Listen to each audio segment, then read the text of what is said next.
day here in Milwaukee. A little bit warmer than it was yesterday, but the dew point not climbing quite so high. It is going to tomorrow. So if you want another day with a little kind of brief reprieve from the humidity, today is another day to soak up the sun, to head outside, and to really just enjoy the weather while we have it. I want to show you a live look here from our Estabrook camera as well.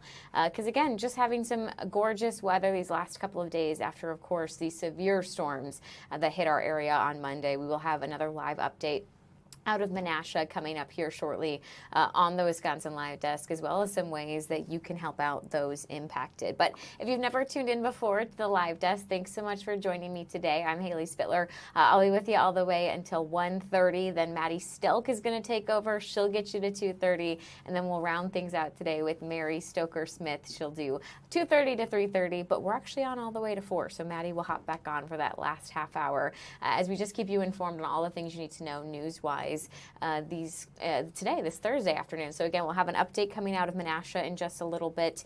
We also will get you an update on your forecast with one of our weather experts, just making sure you know everything you need to know when it comes to your news and your headlines. Speaking of Menasha, I know so many of you have been wondering how you can help out, and we have got a couple options for you.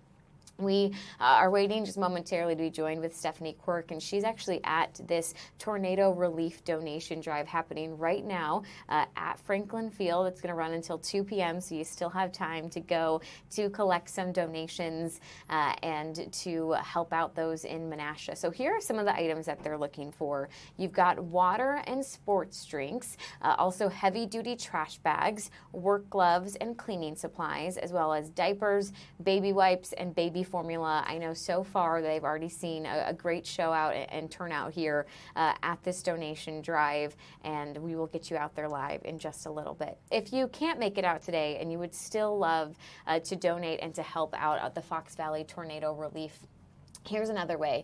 You can scan that QR code right there on your screen, or you can head to fox6now.com and click on the Tornado Relief button. And this is how we are going to donate to the United Way Fox Cities, who are also just helping out as much as they can those people in Menasha who have been impacted so heavily by the damage. Again, we've had live reports all week long on the Live Desk, and it's been heartbreaking, whether it be Stephanie Quirk or Bria Jones or Christina Van Zels, just showing us this widespread destruction and damage that this EF3 tornado caused. So we know so many of you have been wondering, how can I help? And here is one of the ways. And of course, the other way you could help out was that tornado relief donation drive happening at Franklin Field. Again, still 2 more hours to go, plenty of time to make your way over there if you want to donate. And that's where we find Stephanie Quirk. Going to bring her in live here. She's joining us via Zoom. Stephanie, how has the turnout been these first 2 hours of the drive? Hello. Yes, we actually just, I'm sitting in the car right now, cooling down a bit because it did get, if you can hear us still, it just got kind of hot outside. But look at this. I'm going to actually flip my camera and step outside so I can show you just the turnout here. It is amazing. And really just like very powerful to see how no matter where you are at and no matter how much distance you have to community, how much people want to help out, right? When tragedy strikes, a community comes together. I know that that's a saying, and it is so true. And this is just one example of how much people want to help now. These cars are pulling up here at Franklin Field from 10 a.m. to 2 o'clock today. Cars just lining up, dropping off items as crews loaded up into a truck. They're going to need more than one truck. And on top of all of this, the community's coming together, people from all over Southeast Wisconsin coming and dropping off whatever they can. We also have an icon here too that is kind of the one who got the ball rolling on this. Your former WWE icon, also a star too here, and he's the one that got the ball rolling on this and helped organize it. And it says it happened in just like a matter of days, and it's powerful, you guys, how much people want to help. We have news crews here covering it, of course, but this is one example of how you can help because, Haley, you mentioned it, so many people asking how they can do their part. Of course, as They give space to emergency responders, crews on the ground there working to rebuild and going and doing the boots on the ground work that needs to be done to pick up that community and help them recover. This is one way you can help out today in Southeast Wisconsin, aside from the donations to Red Cross and other community efforts that are also going on, Haley. Stephanie, it's so cool just to see the line of cars here be so consistent throughout this live hit with you, and know that so many people really are doing whatever they can to help out and donate here. Yeah. What are some of the items that they're looking for? What can we go grab at the store and bring on our way to Franklin Field? Absolutely. So you can, honestly, they will take whatever you say. Yeah, first and foremost too, because we know there's a number of items that they say are the most needed, and among them include cases of water, sports drinks, food for pets, non-perishable items, food snacks, also diapers, hygiene products, you name it, they'll take it. We've also seen an outpouring of from the community, even in our email and calling our desk phone, Haley, too. I'm not sure if you guys heard about this, but seeing the coverage we've been doing on the storms, all of us here at the station, people know that they want help, and they're calling and seeing when they can drop off a ton of items here, too. So it's just like a very powerful thing. And I'm going to flip the camera. Sorry. It's very sunny out here. So look at this. And this is really just the beginning. It's going on until 2:00. Oh, and then they're over there. Can you hear me okay still? Sorry. Yes, we can still hear you. I was looking at all the donations. I was going to see if you could go get Adam. I know he's busy meeting people, but he was so inspirational on Wake Up, Stephanie. He was incredible. I mean, he's talking to people right now, too. Yeah. Adam Sure over there, guys. And he's been a legend here. I mean, former WWE icon, huge name, now a star on television, host of a show, just a really cool person, though. Talk about somebody who has so much, such a platform and uses it for like helping others, but because he got emotional even, which was, I think, just like he's a big guy, right? He's a very, big, tough, strong man. And him just getting choked up about this, I think if that doesn't show you the gravity of the situation, I don't know how else you could even. I'm going to walk up to him right now. Let's see if he will. I'm sure he will. He's awesome. Adam. Adam, will you say hi to Wild quick? You're on the Wisconsin Live Desk. Say hello.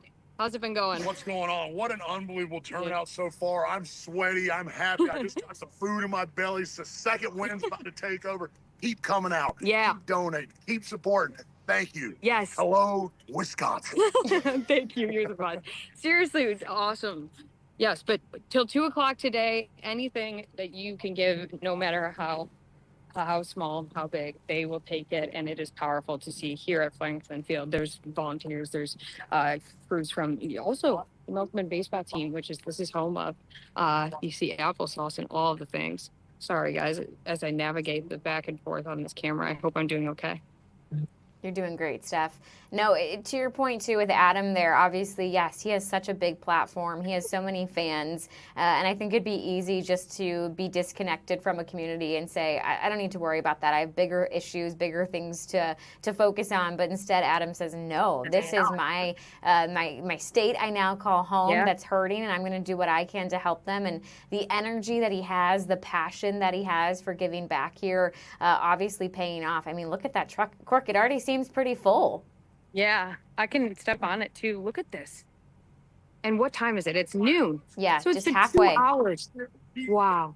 Yeah, they're definitely going to have to get another truck. Which is the best possible problem to come out of this donation drive, because our community is certainly showing up here and being generous, Steph. Haley, another thing I do want to, to your point about him, using his platform and not being, being still so connected and just, that care for the community. He's taking videos, doing pictures, whatever he can, teasing for everyone who comes out, this is just I don't know. It's very powerful to see. And we were talking about this. Everyone you talk to, like, everyone's touched by it in some way. And I think just it puts things into perspective in terms of like humans being humans, neighbors helping neighbors, no matter who you are, where you come from, or at the end of the day, people just helping people. It's very, it is a silver lining out of all this tragedy, to see how people come together and help one another out. Yeah, no, absolutely. Stephanie Quirk here again at that tornado relief donation drive happening right now at Franklin Field. You still have 2 more hours to go out. I mean, meet Adam, bring a donation, help out the Fox Valley area just hit so hard by that storm. Stephanie, thanks so much for joining us here on the live desk. Thank you guys for having me and being flexible with the technology. Oh, of course. We appreciate you navigating Zoom and showing us all around. We love seeing just how many donations are there, and you guys obviously answering the call. Obviously, this was a storm system on Monday that we actually were tracking here on the Wisconsin Live Desk when it hit Appleton and Menasha, and then eventually made its way here to us. Of course, we got more of just that severe thunderstorm out of it.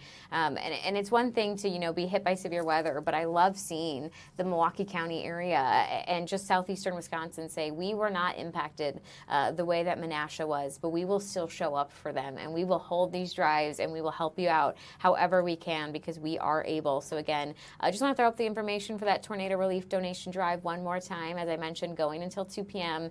This is a list of some of the recommendation items that you could bring: water and sports drinks, heavy-duty trash bags, work gloves, cleaning supplies, of course, diapers, baby wipes, baby formula. I know people have been mentioning bug spray as well, but also to Quirk's point there, whatever you bring, they're going to be able to use, and they will be so incredibly grateful for it. And again, if you can't make it out today and to that tornado relief donation drive by 2, another way that you can help is by scanning that QR code and donating financially.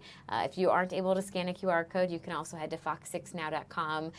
These donations that we're helping collect are going to go to the United Way Fox cities, who are creating just such an important and valuable relief fund to help all of those who have been, just impacted this in such a big way, whether they've lost, their vehicle or their home, or right now they just aren't with power. Whatever they can do to help people, they are going to. So again, just want to leave that QR code up here as we head to a break, because I know so many of you have already answered the call.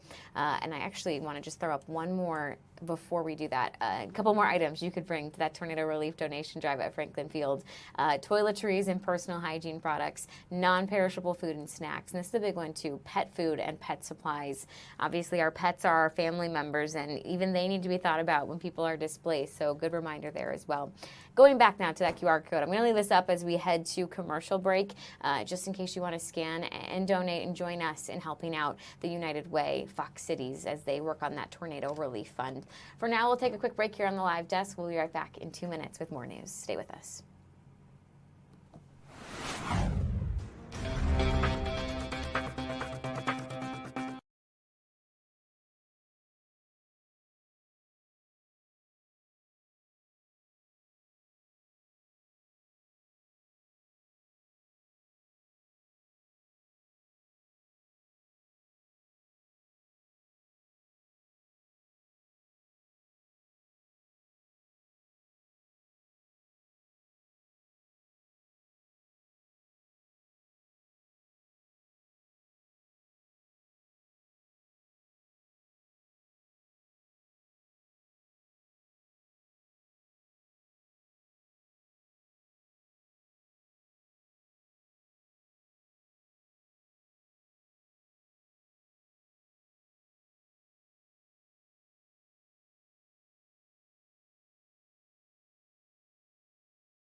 This is the Wisconsin Live Desk.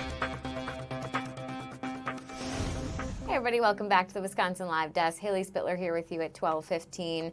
Wanted to let you know about something that has just kind of come into our newsroom as far as important news that you could use. We have learned that mosquitoes have tested positive for West Nile virus here in Milwaukee County. They were mosquitoes that were collected from Wauwatosa. And again, they have recently tested positive now for West Nile virus. We learned about this from the city of Wauwatosa, the health department there is just reminding you to, of course, protect yourselves from mosquito bites. Now, these are the very first mosquitoes from Tosa to test positive since they started looking for this back in mid-June. And the good news here, right now, they have no human cases of West Nile virus that have been reported in Wisconsin actually in the entire year so far. But we do know of these infections that have been detected in birds as well as now here in mosquitoes. Again, this is in Wauwatosa where they have tested positive. So they have spread, West Nile virus is spread to humans and other animals through the bite of an infected mosquito. Mosquitoes acquire West Nile virus by feeding on infected birds. The virus, though, is not spread from person to person, animal to animal, or animal to person. So some good news here. And then, of course, what can you do to keep yourself safe? And I want to reiterate, while mosquitoes have tested positive for West Nile virus in Wauwatosa, again, no human cases of the illness have been reported in the state for the entire year of 2026 so far. But, of course, what you can do is avoid any mosquito bite. I mean, whether or not they're infected by West Nile virus, it's no fun to get bitten by a mosquito. So the things that you can do, apply insect repellent with DEET to exposed skin. Of course, that's why we tell you to put that bug spray on. You can also make sure you're treating your clothing.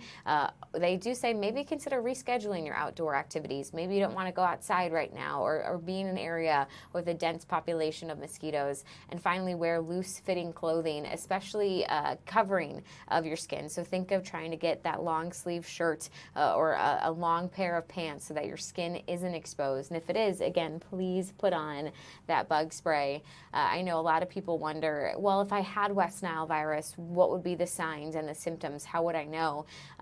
So the Wauwatosa Health Department does say that for a lot of people, they do not have any symptoms, but they do say some people might experience maybe a fever, some chills, a headache, muscle ache, a rash, or just general fatigue.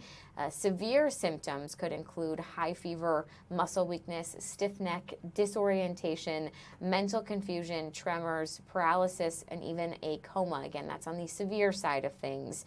So I just want everyone to be aware that, again, we have learned just into our newsroom a little bit ago that mosquitoes have tested positive for West Nile virus in Tosa. Again, and I want to reiterate this, no people have tested positive, but this is just a good reminder to make sure that you are taking precaution, that you are being safe when you're outside, and definitely put on the bug spray for any time that you are outdoors. So that's kind of the latest that we just wanted to pass along here for you on the Wisconsin Live Desk. Also want to let you know a couple other things that we are tracking that we're going to try and get to you here in just a little bit. It is Miracle Treat Day, so it's kind of your opportunity to guilt-free go out and get a Dairy Queen Blizzard, which is one of my favorite kind of desserts or just special treats. I always feel like I have a sweet tooth for an Oreo Blizzard, and what a great opportunity to go and know that some of the proceeds will be donated right here to Children's Wisconsin. So Brett Lemoyne is going to join us in a little over an hour to tell us more about that fundraiser, but also to introduce us to a young girl here in our community that's fighting leukemia. Really just her story and how Children's have helped her and her family, and why fundraisers like today matter. Again, it's so fun to think, oh, I can go get ice cream, but it's no little thing. It has a huge impact on our community when we are able to help patients and just different people who are going through a health or a medical journey right now at Children's and make their life just that little bit easier. So really looking forward to Brett Lemoyne joining us in just a little bit. In the meantime, though, we continue to cover just the devastation out of Fox Valley. Of course, we've talked about that EF3 tornado that hit the area there so hard Monday afternoon, showing you kind of here on this map some of the areas that tornado just tore through between Appleton, Menasha, and Neenah. A storm that lasted a matter of minutes, but the widespread damage that it left behind is going to take a while to repair from, to clean up from, and just to get these people back on their feet. So I want to go ahead and bring in our reporter here, Andrew Amuzu, who's joining us from Menasha. And Andrew, I know we've talked a lot about just the devastation of this storm, but to Stephanie Quirk, who was just in the live desk a few minutes ago, again, it's in these really hard times of life that it also tends to bring out the best in humanity. And I know you've really been finding those stories of hope this morning in Menasha with people coming together to help each other out. Yeah, and that's really been sort of our focus going into today. I've been saying it all morning long as far as this being the first time that I'm here as far as, post the tornado and everything that's been happening. And so, of course, the past few days we've been reporting on the different damage that we've been seeing and the recovery efforts. That's what I wanted to hone in on today. Of course, we got to show a little bit about a little bit more about the damage and what we've been seeing from that, but also the volunteer work that's been going on. And so all the other morning, it's been an honor to be able to share that and highlight that.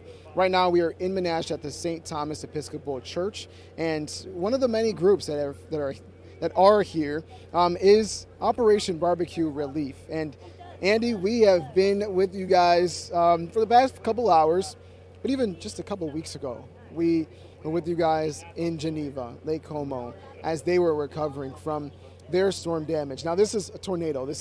Seems like, and I'm pretty sure we can confirm this as far as it being way more, catastrophic, especially with what happened here. But the mission remains the same for you guys, offering those free meals. Yes, it does. The mission is always the same, and it's that one hot meal that matters. And we'll do it as many times in a day and in a year as we have to.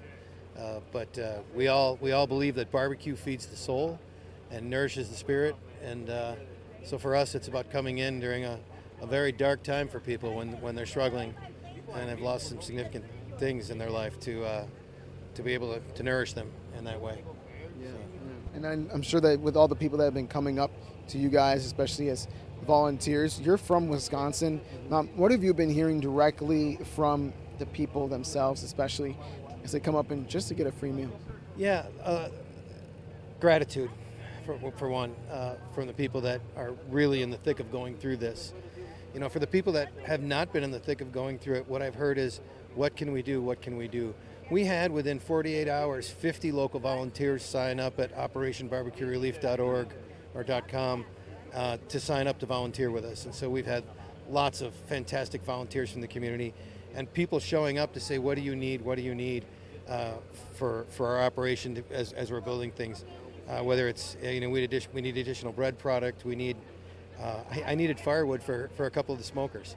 And I had to stop people and say, hey, okay, I got enough. I think I'd have had a cord and a half of firewood if I hadn't stopped. People were just showing up. I hear you need firewood. What can I bring, right? It's been wonderful to see the community come together and to do everything that they can. So. Yeah. And I know that last time, or a couple of weeks ago, it was, I think we got, what is that, pork chops? No, pork tenderloins? Pork loins, yeah. Pork loins? Pork loins, yeah. Today we got sausages and some... We got kielbasa sausage and brown beans. Brown beans? Okay. Yeah. Let's take a look there. I'll follow you as far as what we're seeing here. We definitely see a plentiful amount of chairs, tables, people out here. I know when maybe about 30 minutes ago or so, there was that line here, Cope, and watch you. Don't want you to hit your leg on that, but here you go. You can sort of see how the process is working right now. You see them gearing up and making sure that each plate is full with some good food. Man, that kind of looks good. Hold on now. I'm going to have to grab me a plate. Actually, no, we're not going to do that. Obviously, for people who need it, but definitely looks good for sure. And I know that this is something that takes a while to make. I mean, how long did you guys start preparing for this? These are kielbasa sausage. These aren't so bad. We cook these in a couple of hours. Some of the things you've seen in the past, sometimes we will do pulled pork when we have time and facility, but that's a 14-hour cook. And so on a lot of days like this, situations like this, we have to adjust into menu items we can cook in 2-3 hours when we know our volumes. It's funny, people often don't think about it. to be able to say, where am I going to get 1,000 servings or 1,500 servings of protein and bread to go along with it between now and tomorrow morning, right? And so the community does a lot of that, and a lot of the businesses have stepped up in the area as well to help with that. So, How long are you guys going to be out here? I know last time I believe it was like a 2-day thing. Are you? What's the plan for this week? 2 days, and we weren't asked to come in until about a week after the storm in Lake Como, Lake Geneva. And so right now, our plan right now is we think that we'll stop tonight, and then we'll kind of wait and see what emergency management says and the community says, and if necessary, we'll come back in if we have to in a heartbeat to continue feeding. And so we'll gauge it. One of the things, and you and I had a conversation about this, one of the things we do watch for and we're careful about is when you're bringing in meals is you want to make sure you're adding to the community and not taking away from it, right? And so it like I said, we're probably 1,000 meals to 1,400 meals a day we're doing and had been doing in here. And so we'll gauge that. We want to make sure that, as I said earlier, sometimes if I've got to give away 400 meals and 2 of them were that one hot meal that mattered, that's worth it to me. But sometimes the other 300 plus are taking away from businesses and people that are trying to recover, right? And we don't want to do damage on that. So we watch that. We work with emergency management and other local people. And so we'll stop now tonight when we get done with the serving that we're doing today, and then we'll kind of gauge it with them and see what needs to happen if we need to come back in. And like Lake Como, we will, whether it's another week or 2 weeks, or our friends from Team Rubicon come in to do rebuilds and muckouts and say to us, we need 25 or 100 meals, we'll come and do that. You guys are ready. And Haley, if I may, I have one more question for Mr. Andy, because we've obviously had you on just a couple weeks ago. I don't think I asked you this question then, and I'll ask it now. What makes you continue to show up? What is your personal story as far as your why continuing to show up? I feel like every single volunteer has a reason, but of course, being able to have you on it is truly an honor to have you guys share your story. But what is the reason why you keep showing up? What is your why? We were talking this morning in our kickoff meeting on the site about an old quote from Ronald Reagan about how many people try to struggle at some point in their life to wonder if they really made an impact in their lives. And Ronald Reagan said the U.S. Marines don't have that question.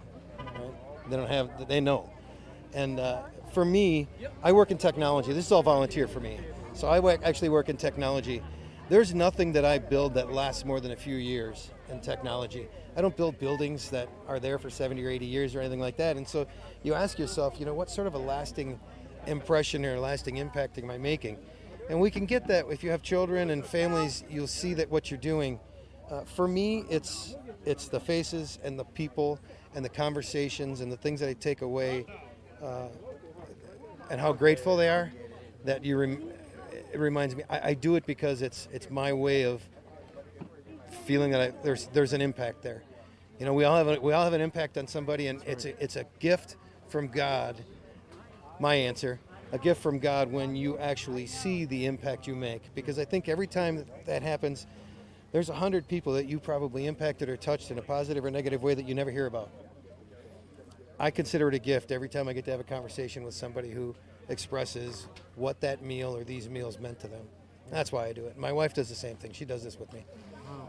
It's really a team effort at home too. Oh, yeah. But incredible words, because I couldn't have said it best. That is truly what this is all about. Of course, during times of devastation and disaster, it's easy to come together and be like, okay, now I'll start to help. But if it's always a continual thing, and you're always trying to, find ways to, figure out why you should do something, I think that's what really helps keep you going. That's the motor, and that's something that I'm glad that you were able to show and share with us, because that's something that we haven't asked. And I think that's something that's very important as we continue to talk to more volunteers, Haley, as far as their why are they showing up? And we've heard it from neighbors as well, as far as why they are helping their next door neighbor. They're all in it together, but of course, having volunteers come out from different areas, not just in the Fox Valley, I feel like that's truly what it's all about. So thank you again, Danny. I really do appreciate it. But yeah, Haley, that's sort of Exhibit A of what's been going on here. This is one of many spots, but definitely getting the message loud and clear here. Oh, yes, Andrew, I feel like I have chills right now, having just heard him talk about, why he does what he does. And certainly he has left the lasting impact here. We've seen him now show up twice in what feels like a month to help those out in need. And I have to say, just the background noise right now of the conversations people are having as they get to gather and they get to have a warm meal. And some of the kids are, running around or laughing. You just think of this just being an hour break for these families who have just gone through a very incredibly tough time on Monday. It's just so beautiful to see, Andrew. It truly is. It truly is. And I've been saying it all morning long, being able to come back to an area that I first started reporting in. A lot of people have asked me, okay, how do you describe Northeast Wisconsin, especially from the Chicagoland area? They're like, oh, Andrew, it must be super boring and there must be nothing to do. But I think what really makes this place special is just the tight-knit community of each and every place, whether you're in Green Bay and Ashwaubenon or Alloway, some of those towns, or even here to Anita, Menasha, and those Fox Crossing, anything like that. It's all about the community. And so definitely seeing that shine through here in the face of devastation and in the face of recovery efforts. Yeah, absolutely. Andrew Muzu there reporting live for us out of Menasha. Andrew, thanks so much for heading up there today to continue telling the people's stories as they work on that recovery. And certainly right now they're getting lots of help from their neighbors. It's been beautiful to see there. Want to get us out live now, actually. I believe this is out of D.C. President Trump is going to talk all about freedom haulers. He just stepped up to the lectern here. This is, according to their website, a new era of American trucking. So let's go ahead and listen on in here together. Get illegal alien truck drivers off the American roadways. We're doing a very strong movement, and we have had such support for this, and replace them with proud American veterans. And it's about time. I want to thank Secretary of Transportation Sean Duffy, who's doing a fantastic job. Secretary of Veterans Affairs Doug Collins, likewise, really doing a good job. 92% approval. That's not bad, Doug. You'll get it up a little bit. Acting Secretary of Labor Keith Sonderling, and along with President of Werner Enterprises Nathan Meisker.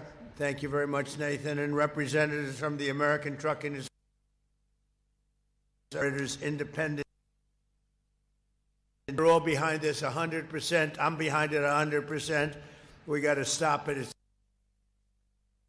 Every day you see another story. We're not going to let that happen. That won't happen with our great vets.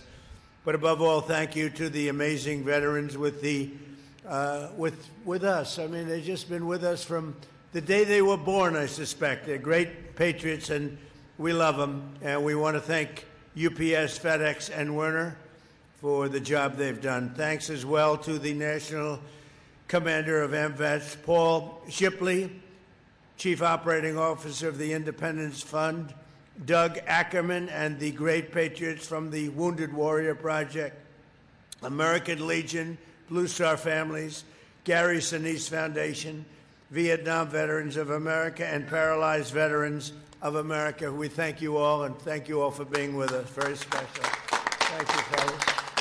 Thank you, everybody.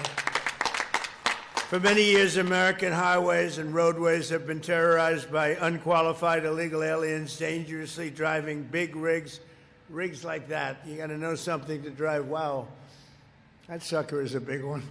That's big stuff.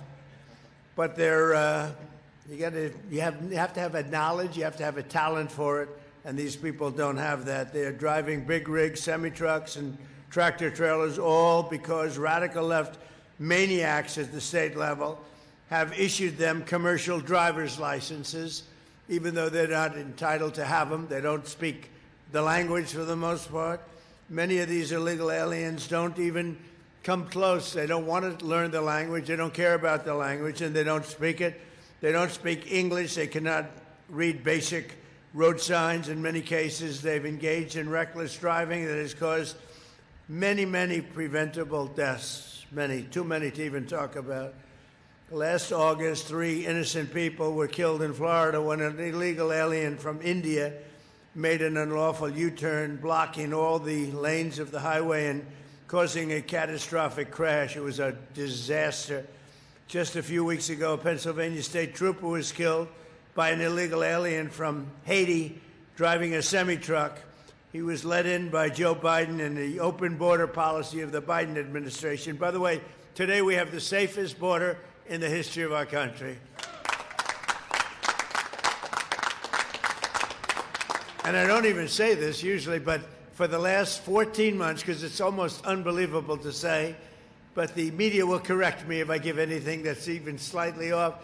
As of 14 months, in the last 14 months, 0 illegal aliens were able to come through our southern border. 0. Last year alone, illegal aliens with commercial driver's licenses caused at least 30 deaths and many, many very seriously injured. As president, I made it our official policy to enforce English language requirements for truck drivers and support American truckers on American roadways. We've already removed more than 24,000 non-English speakers from behind the wheel. We've also forced states to cancel more than 28,000 commercial driver's licenses unlawfully issued to illegal aliens. They were given illegally. As we get illegal aliens off the roads today, we're also taking action to replace these unqualified migrant truck drivers with highly qualified American veterans.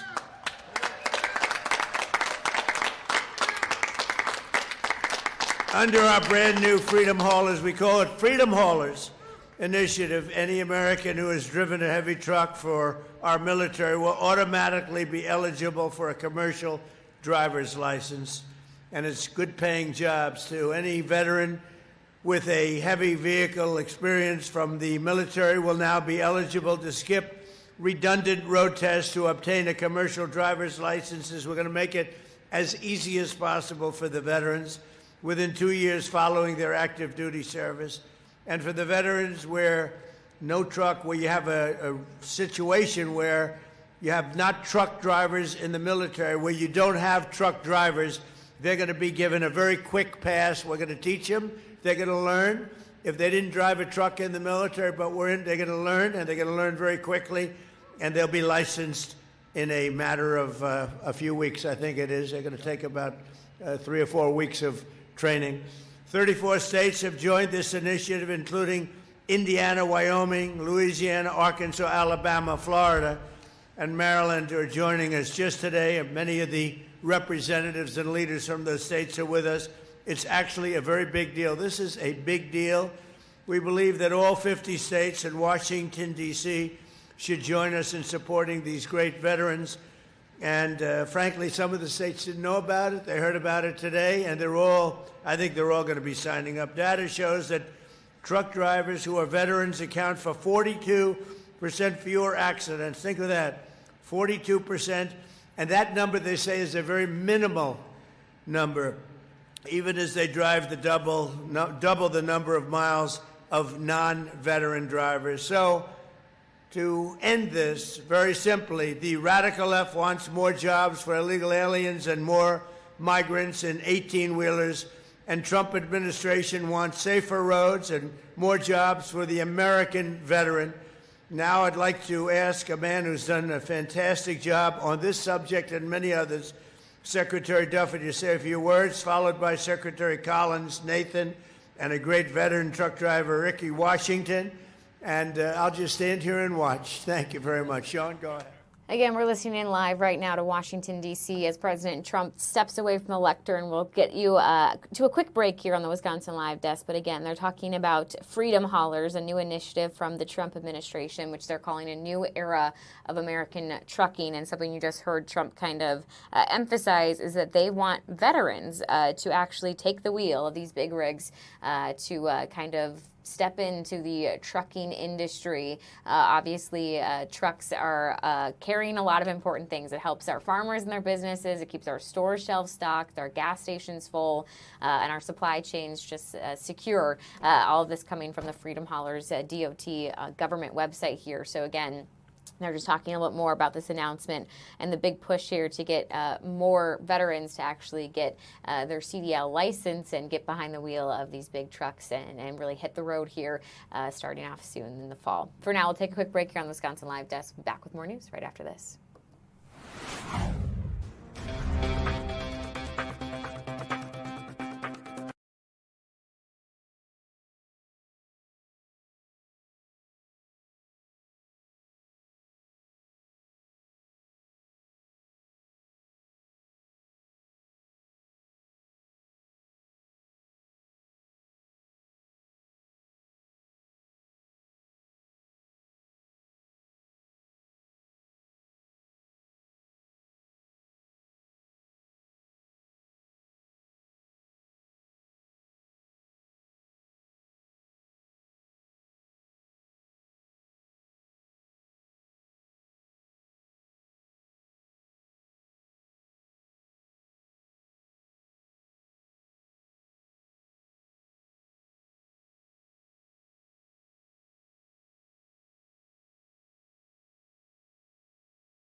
This is the Wisconsin Live Desk. Hey everybody, welcome back to the Wisconsin Live Desk. Haley Spittler here with you at 12:43 on your Thursday afternoon. And we're going to watch American Airlines flight take off right there on the runway at Mitchell International Airport. I would imagine today is a beautiful day to fly. We've got some clear skies there, 83 degrees outside right now. And the best part of my day was when Stephanie Barrichello told me that the dew points are still down for the time being, which means the humidity isn't too brutal. Music to my ears here, Steph. Oh yeah, same.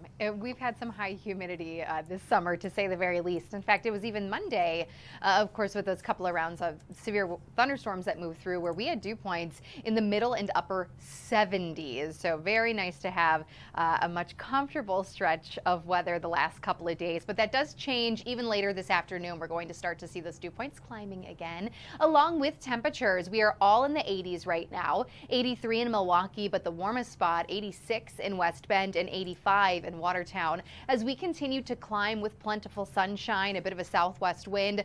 Some spots will be nearing 90 by later this afternoon, so quite a bit warmer than the last couple of days. Still a very nice summer day to be out and about. Maybe just grab an extra bottle of water so you stay hydrated from here.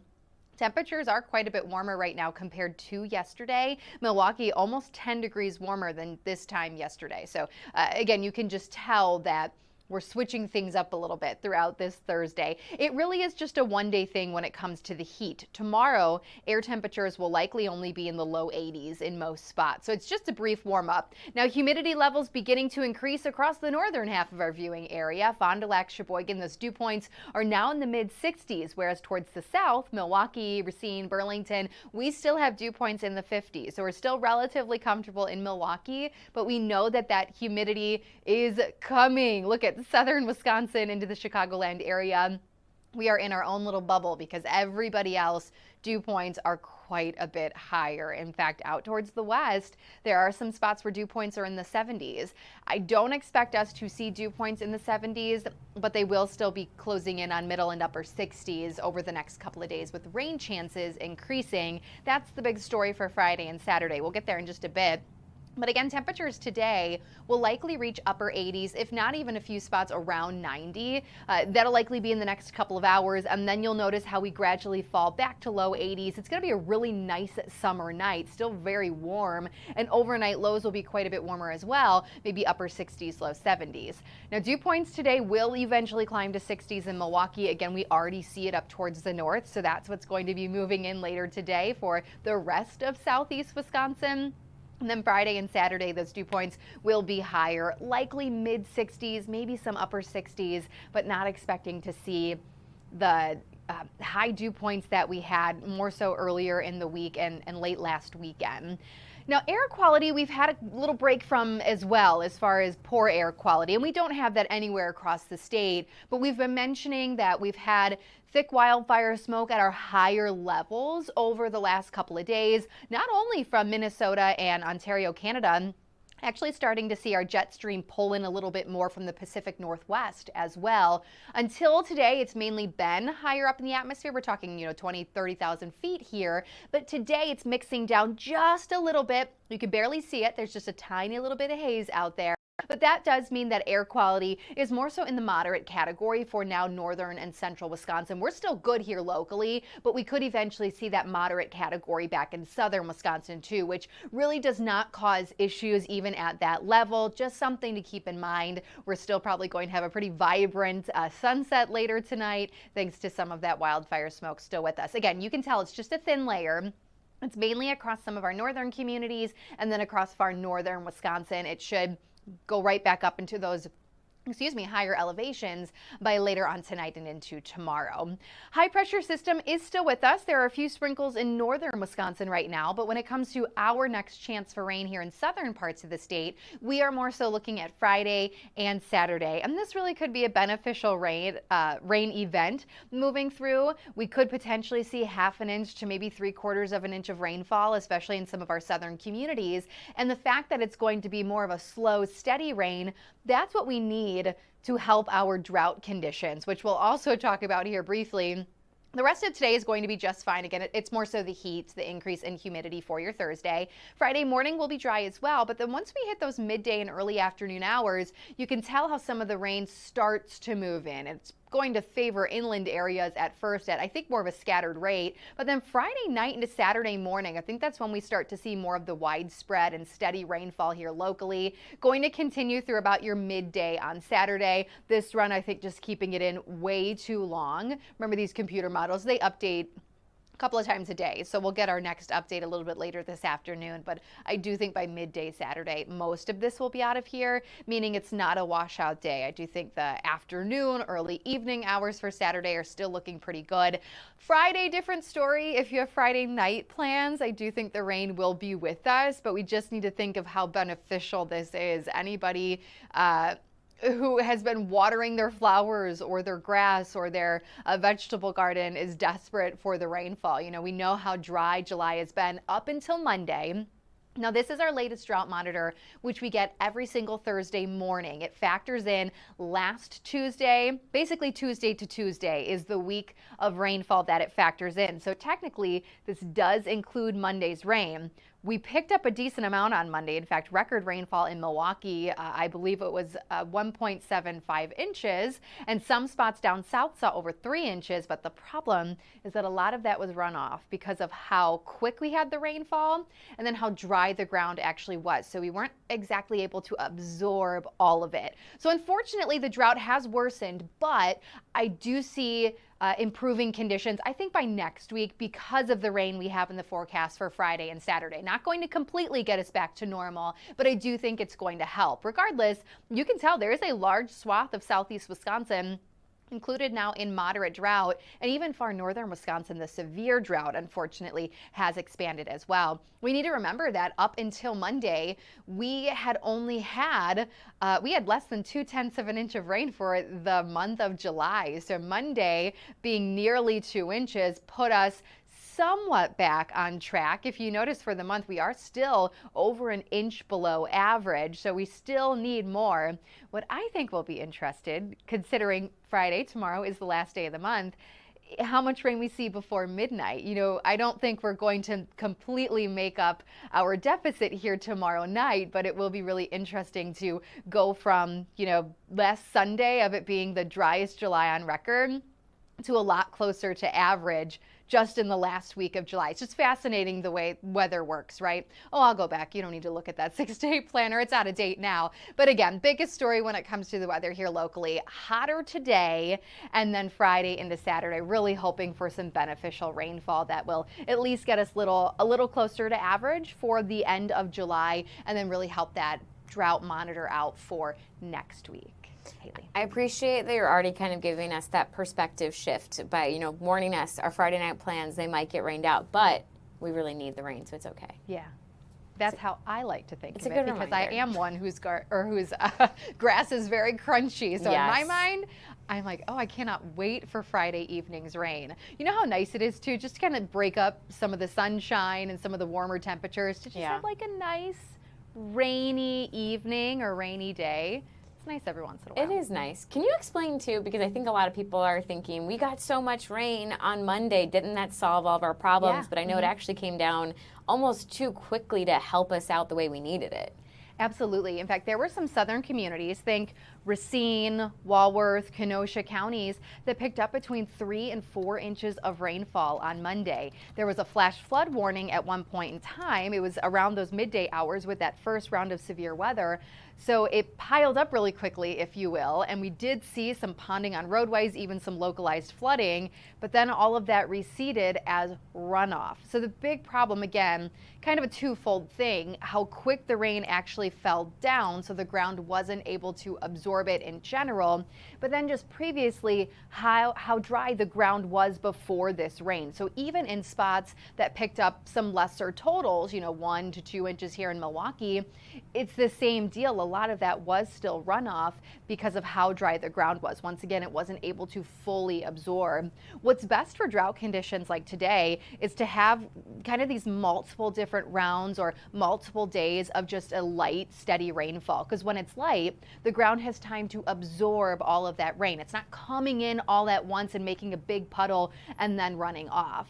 So here, yes, it helped. I think all the rain that we had on Monday, but kind of that twofold thing between how dry we were and how quick the rain was, it wasn't maybe as beneficial as what it could have been if we saw that amount of rain over, say, a full week or over a span of 3 days or something like that. That's why I do think Friday and Saturday will be helpful. We will still likely need more, though, going forward, even after what we see. Even if we pick up a good inch of rainfall between Friday and Saturday, I do still think we'll need more to completely break out of these drought conditions. Okay, so that just means every time we see the rain in the next couple of days, weeks, we'll just remember it's a good thing. We'll put our smile on. It's actually good for our grass and our plants and all of that. There you go. And when you think about it too, our summers have been our months have been very different. It's not like we haven't had any rain. Yeah. April was record rain. May was very dry. June ended up having a decent amount of rainfall. Then July was dry up until now. So, that's why we do averages. We go off of a full year, but it has been really fascinating because it's like every other month. It's either really, really wet or really, really dry. And we're starting to make up for that right now. Yes, we are. All right, Stephanie, giving us a full look at the forecast. Thanks so much for joining us here on the live desk. No problem. Always good to have Steph join us. Let us know that at least today is going to be beautiful and you should get outside. As a matter of fact, let's take a live look outside ourselves. I'm going to pull up our downtown camera here.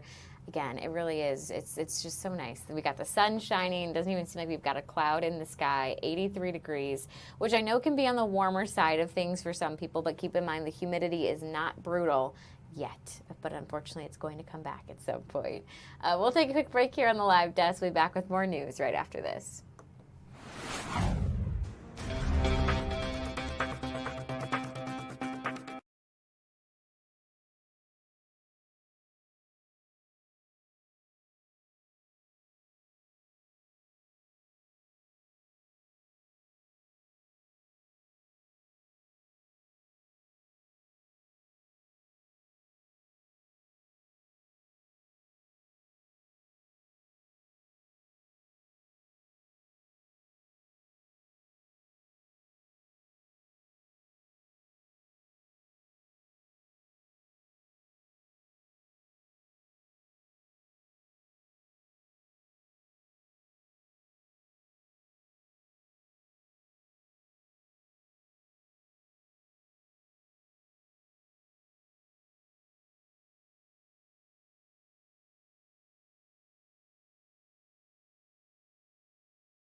This is the Wisconsin Live Desk.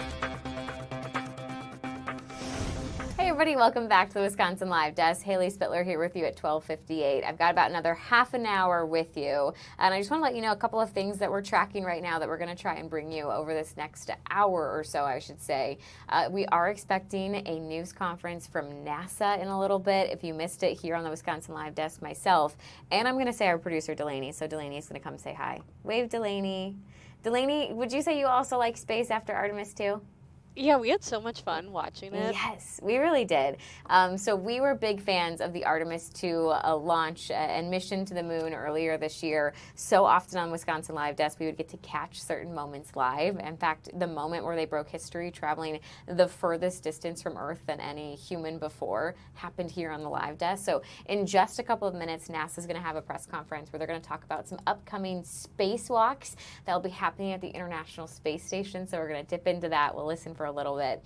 Then we're also going to get you out to a new Medicaid requirement press conference. So under the One Big Beautiful Bill and that act, there's a new federal Medicaid work requirement. And they're just going to kind of walk you through what you need to know if you or someone you know is on Medicaid.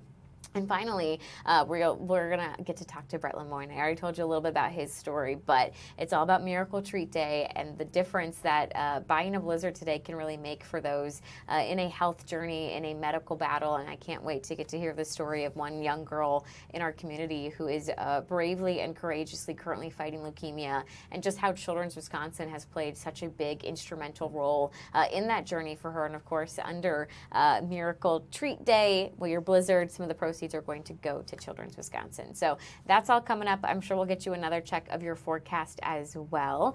In the meantime, we'll take a live look here at Mitchell International Airport because I see another American Airlines flight, it looks like, that is taking to I shouldn't say the runway because you never know. Maybe they just landed. Maybe they're just taxiing somewhere. But it's always a very exciting moment for me when I am able to catch a plane taking off or landing here on our Mitchell International Airport camera feed. Again, 1 o'clock hour, 85 degrees, no clouds in the sky. Definitely get outside today if you can. It is such a gorgeous day. And if you're looking for something to do this afternoon for 1 more hour, you can go to Franklin Field. This is where Stephanie Quirk joined us about an hour ago here on the live desk.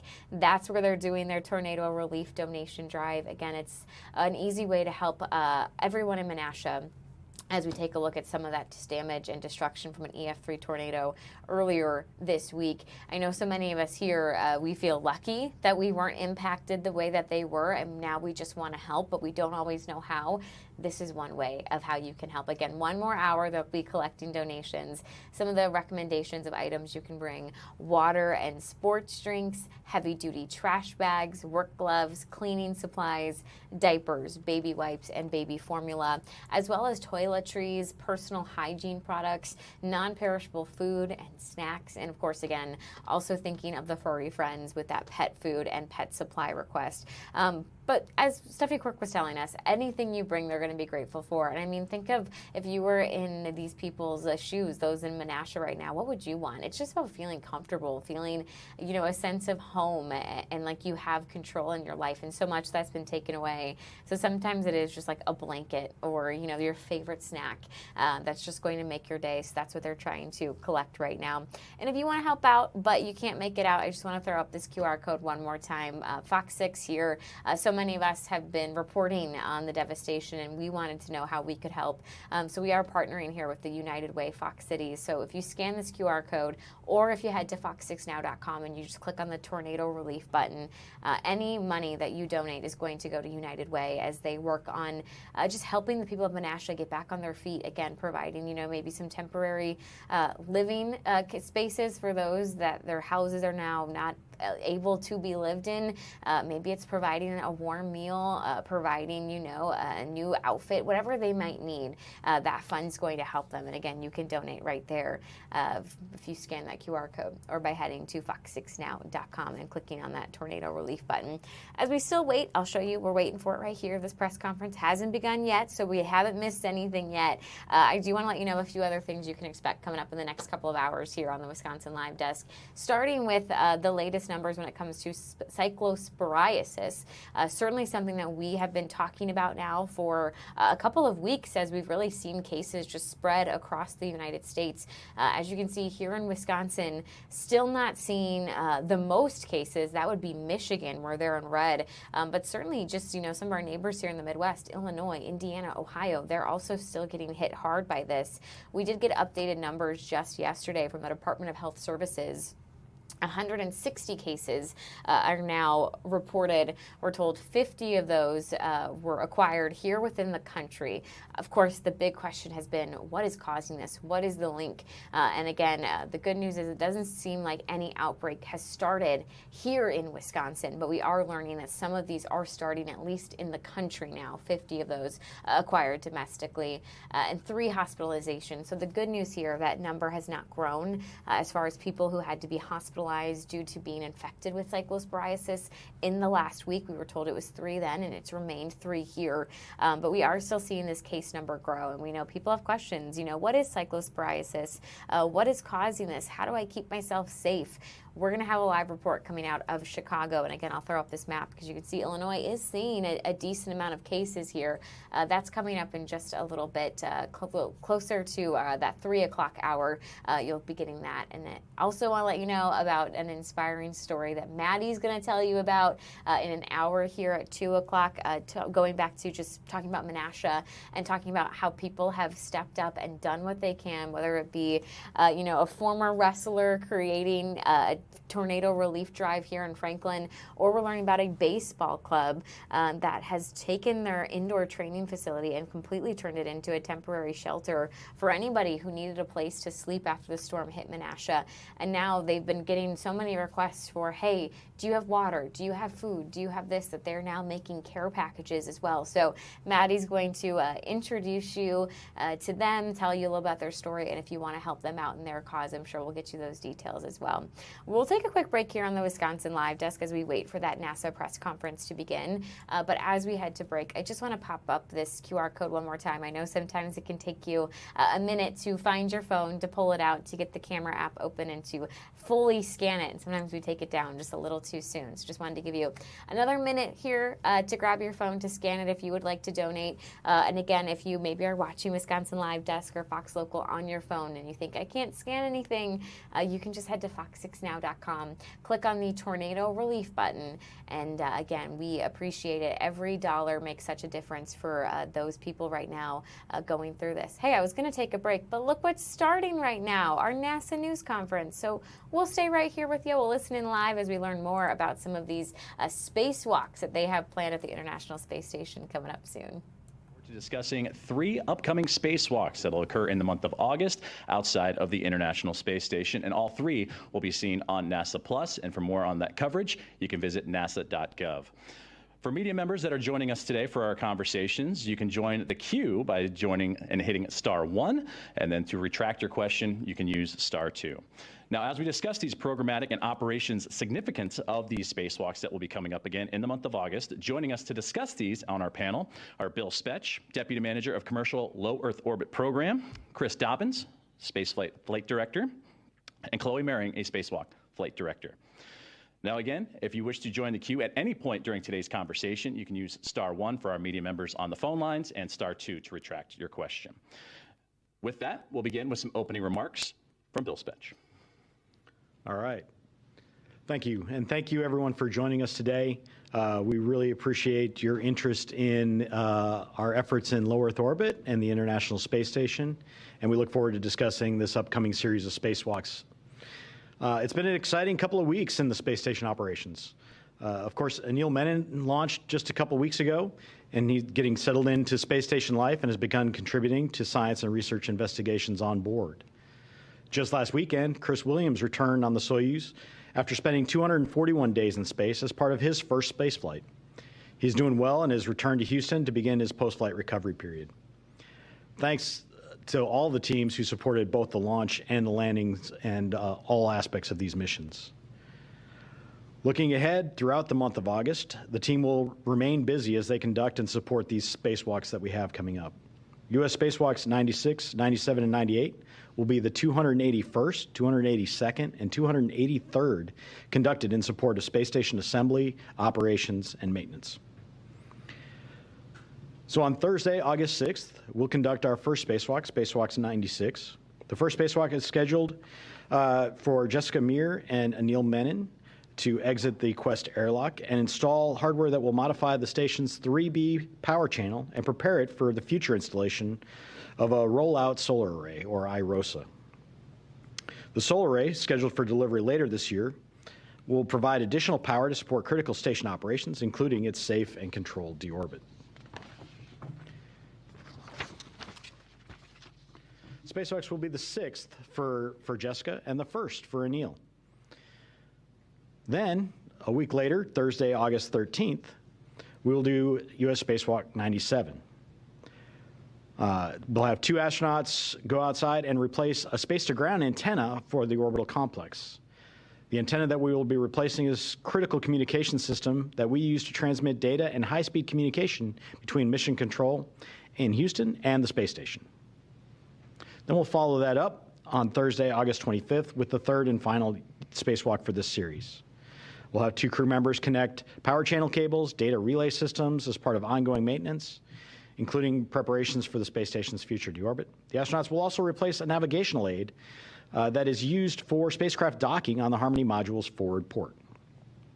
We will share additional details about spacewalks 97 and 98, including timing, assigned crews, and coverage information as we get closer to each of those. Beyond these spacewalks, we have a busy fall and winter ahead. Early in September, we'll have our next Progress Exchange, where we will launch and dock 96 Progress to the Russian segment of the International Space Station. Then in mid-September, we'll begin our crew exchange for the next Crew 13 mission. That mission will carry NASA astronauts Jessica Watkins and Luke Delaney, CSA astronaut Josh Kutrick, and Roscosmos cosmonaut Sergei Tetryatkov aboard the SpaceX Dragon spacecraft launched on a Falcon 9 rocket. Their work in orbit will advance critical science and technology that supports exploration of the Moon, Mars, and benefits life here on Earth. Then in the fall, we'll get into our next commercial resupply mission from SpaceX, CRS-35. That mission is targeted to launch more than 7,200 pounds of cargo and payloads, including the International Space Station rollout solar arrays that we just talked about. That launch will occur from Space Launch Complex 40. And then looking farther ahead, as we get into the winter, NASA's Northrop Grumman Commercial Resupply Services 25 mission is targeted to launch towards the end of this year. To give us a little bit more about each of these spacewalks, I'll turn it over to our flight directors here, starting with Chris Dobbins. Thank you, Bill, and thank you all for your interest in our EVAs and the space station operations later this summer and this fall. Earlier this year in March, our spacewalk flight director, Ronak Dave, for the EVA 96, the solar array mod kit upgrade EVA for Channel 3 Bravo, was already briefed in great detail, so I'll just give a few words to remind everyone of that EVA. If we go to the slide with the solar arrays on it, that would be great. We'll be installing the final mod kit for the rollout solar arrays, setting up for the EVAs once Commercial Resupply Mission 35, SpaceX 35, arrives later this year, so that we can install our final 2 solar arrays. Also on this EVA, the crew will be relocating some equipment to help optimize those solar array EVAs, as well as the ones later in August to repair the antenna and to perform the upgrades and modifications on the triple jump EVA. As Bill mentioned, the crew for EVA 96 will be Jessica Meir as EV1. She'll be wearing the red stripe on her suit to identify her, and EV2 will be Anil Menon wearing an unmarked suit. On board the space station, ESA astronaut Sophie Adno and NASA astronaut Jack Hathaway will be assisting Jessica and Anil as they conduct the spacewalk and get ready for it. As I mentioned, Ronak Dave is the flight director for this operation and the person responsible on the ground for communicating with the crew outside of the space station during the EVA will be NASA astronaut Stephanie Wilson. The other person communicating with the crew, specifically the onboard crew, will be JAXA astronaut Aki Hoshide, and the EVA team will be led by Stephen Villano. They're all very excited to go conduct this spacewalk next week and are ready to go execute a safe operation. I'll talk a little bit more about the space-to-ground antenna EVA, which will be a week after that on August 13th. So late last year, we could show the slide of the antenna itself.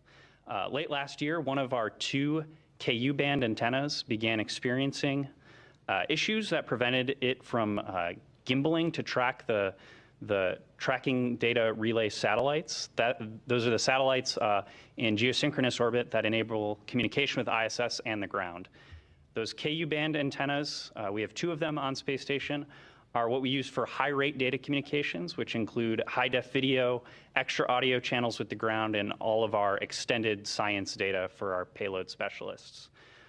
Fortunately, even though one of those antennas is currently degraded and we're not able to use it, we do have two on board, so we haven't lost any capability while we've waited to conduct the repairs on this EVA. That antenna you see on the screen now weighs approximately 200 pounds. It's a 6-foot diameter dish, and it's about 6 feet long, so we'll get some pretty spectacular views of crew members holding that antenna as we conduct the spacewalk. Again, listening in live right now as NASA officials talk about some of the plans for 3 upcoming spacewalks that are going to occur in August. And my goodness, I'm hoping some of them will time out perfectly to be here on the Wisconsin Live Desk, because we love anything that has to do with space and, of course, NASA here. As I walk through these plans, we're going to take a quick break here on the Wisconsin Live Desk, and we'll get you back out to some more news. Stay with us.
This is the Wisconsin Live Desk. Hey everybody, welcome back to the Wisconsin Live Desk. Haley Spittler here with you at 116. Let's go back to this press conference NASA is currently holding as they talk about these 3 upcoming spacewalks and the various plans. Currently going to get kind of a demonstration of what we can expect from these, I wouldn't call them missions, but these different spacewalks and the different goals they hope to achieve during them. Arm will fly back to the install location on the Z1 truss.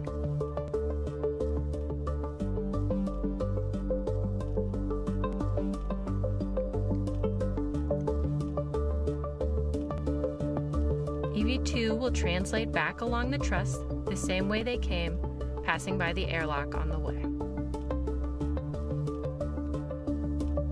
Both at the worksite, the crew will work together to get the antenna seated and installed on the boom.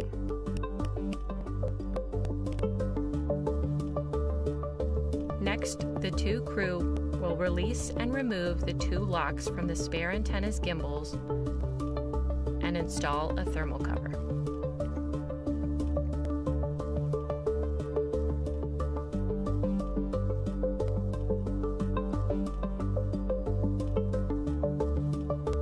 EV2 will retrieve the failed antenna from its temporary stowage location and pass it off to EV1.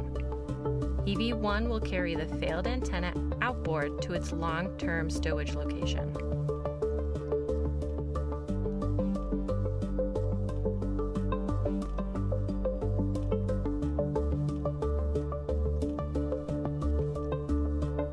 EV2 will work to clean up the Z1 worksite before heading back outboard.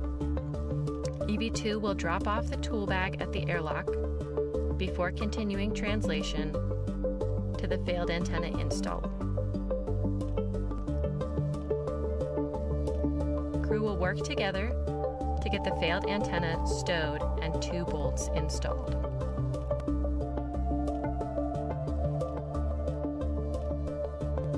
Once the failed antenna is stowed, EV1 will maneuver to the same location they ingress the robotic arm from. EV2 will begin translation back to the airlock and prepare for crew ingress.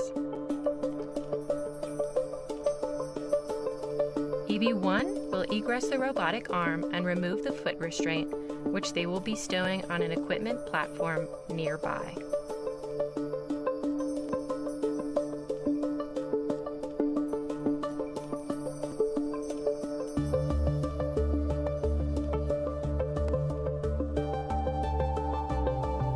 EV1 will then translate back to the airlock, where crew will ingress the International Space Station with their tool bags to finish out their planned 6-hour and 30-minute EVA.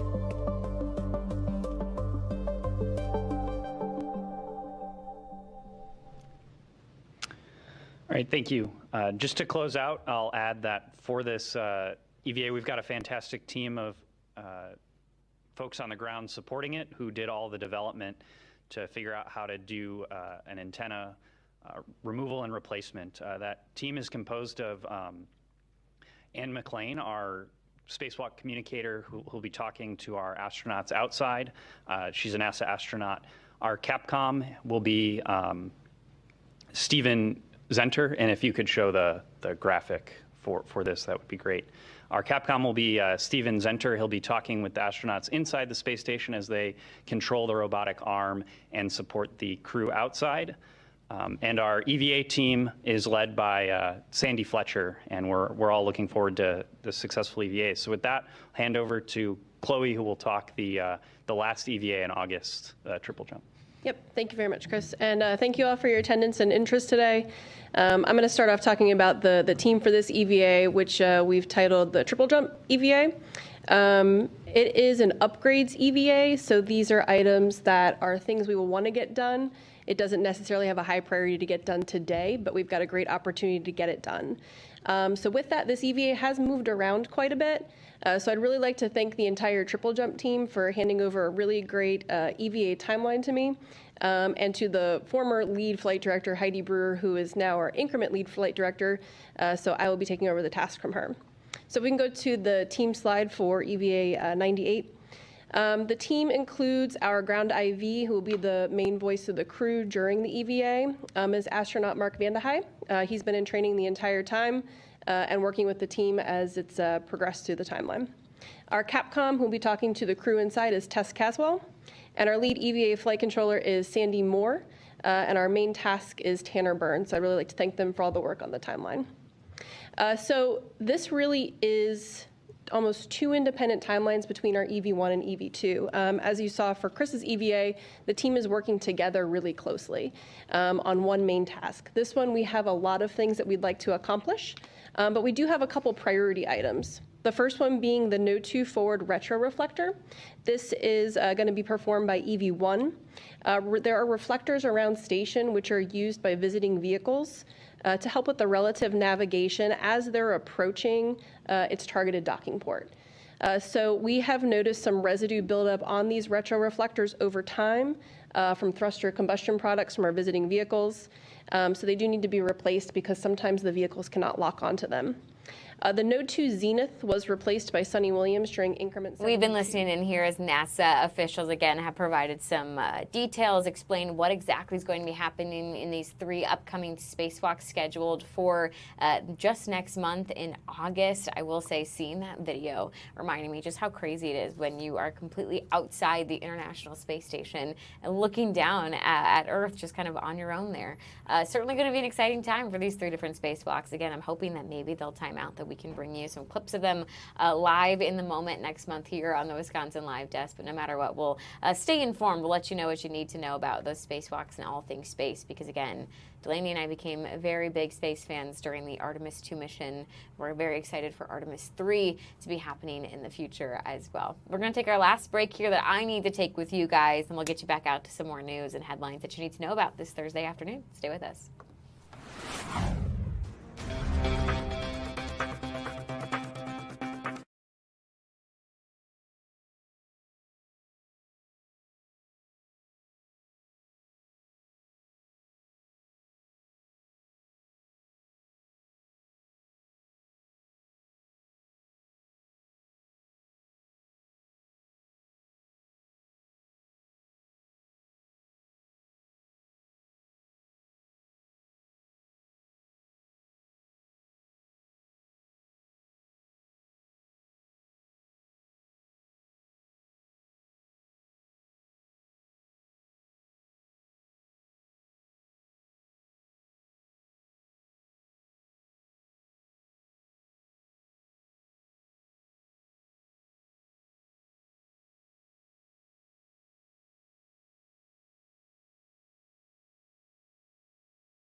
This is the Wisconsin Live Desk.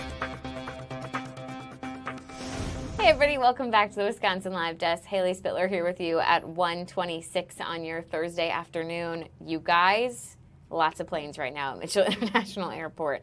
Didn't quite catch the takeoff, but it looks like we got a United flight maybe landing. That American Airlines flight was taken off.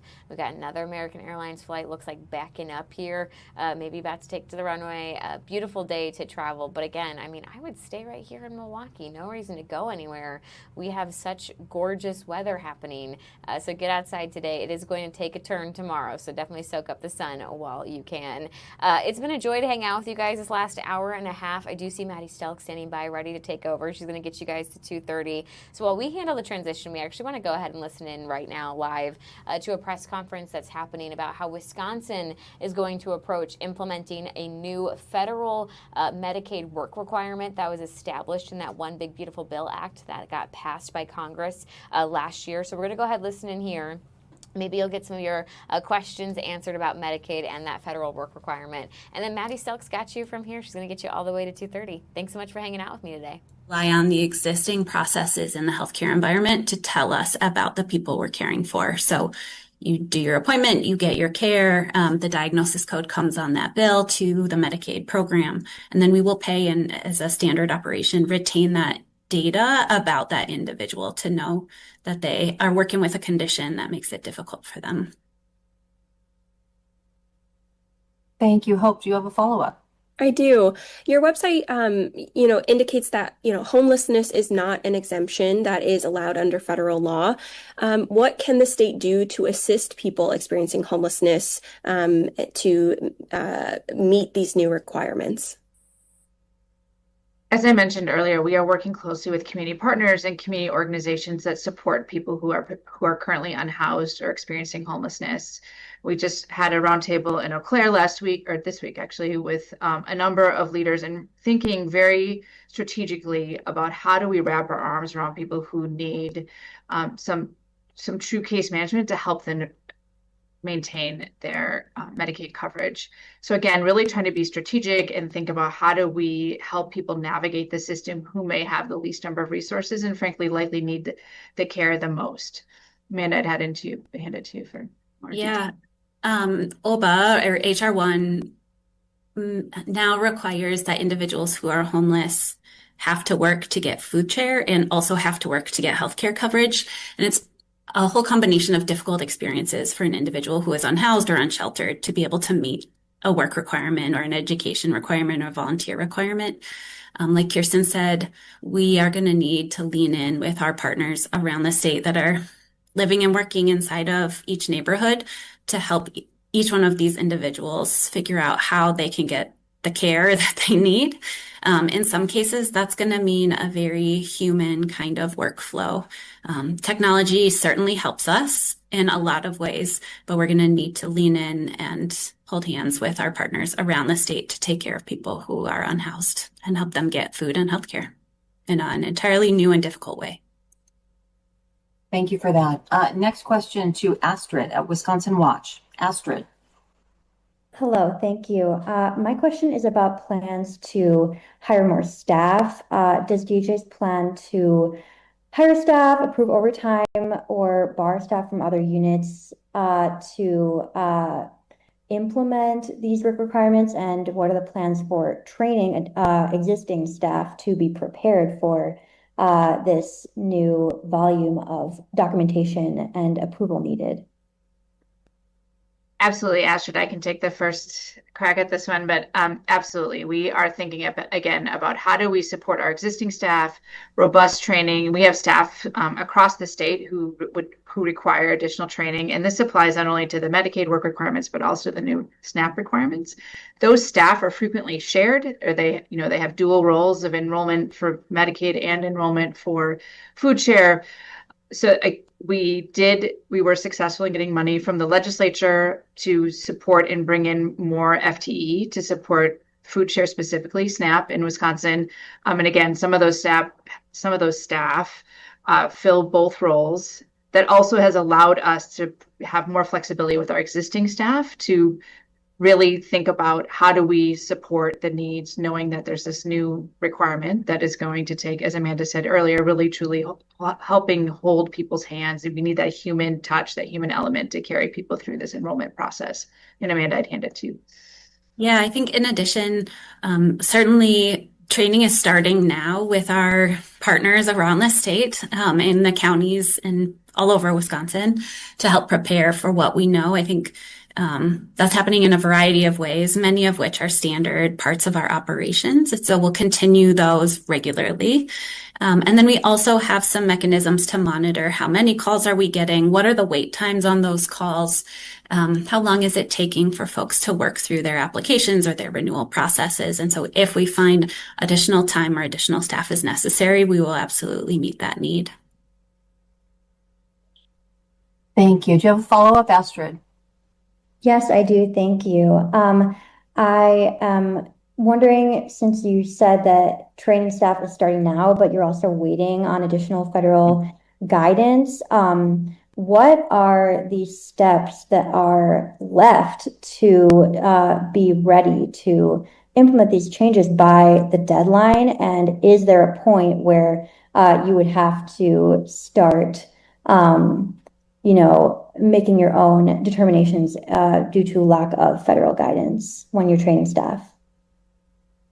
Yes, there is a point when we need to just go. And frankly, we are going. We want to make sure that our teams are trained. We are using assumptions that CMS had shared with us over the course of the last year to build out our software system, but in addition, build out our training for teams. But Amanda, you have more detail as well. Yeah, in large part, we're taking this a little bit at a time. It's significant enough and complicated. Hey guys, Maddie Stelk here. Right now we're listening in as officials are briefing on the federal Medicaid work requirement that was put in place by the Big Beautiful Bill. It will begin starting in early 2027 here, but we are going to take a quick break from this because we do have some breaking news. We just learned that Mandela Barnes has dropped out of the race for Wisconsin governor. Here's a statement that he just posted on X. Let's take a listen.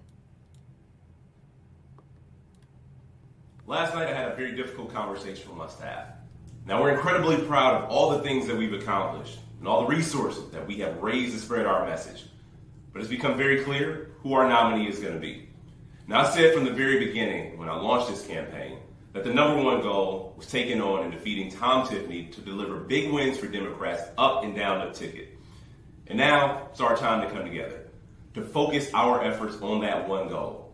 We have to do everything to beat Tom Tiffany. This is life or death for Wisconsinites who are losing their health care under a Trump administration, people who can't afford child care, the folks who are being squeezed by bills while the rich continue to get richer. Now I got in this race because we're living in a rigged system. The rich are getting richer while the rest of us are left scrambling for crumbs. I know this firsthand. That's why I've always fought for better, as a legislator, as an organizer, as a lieutenant governor.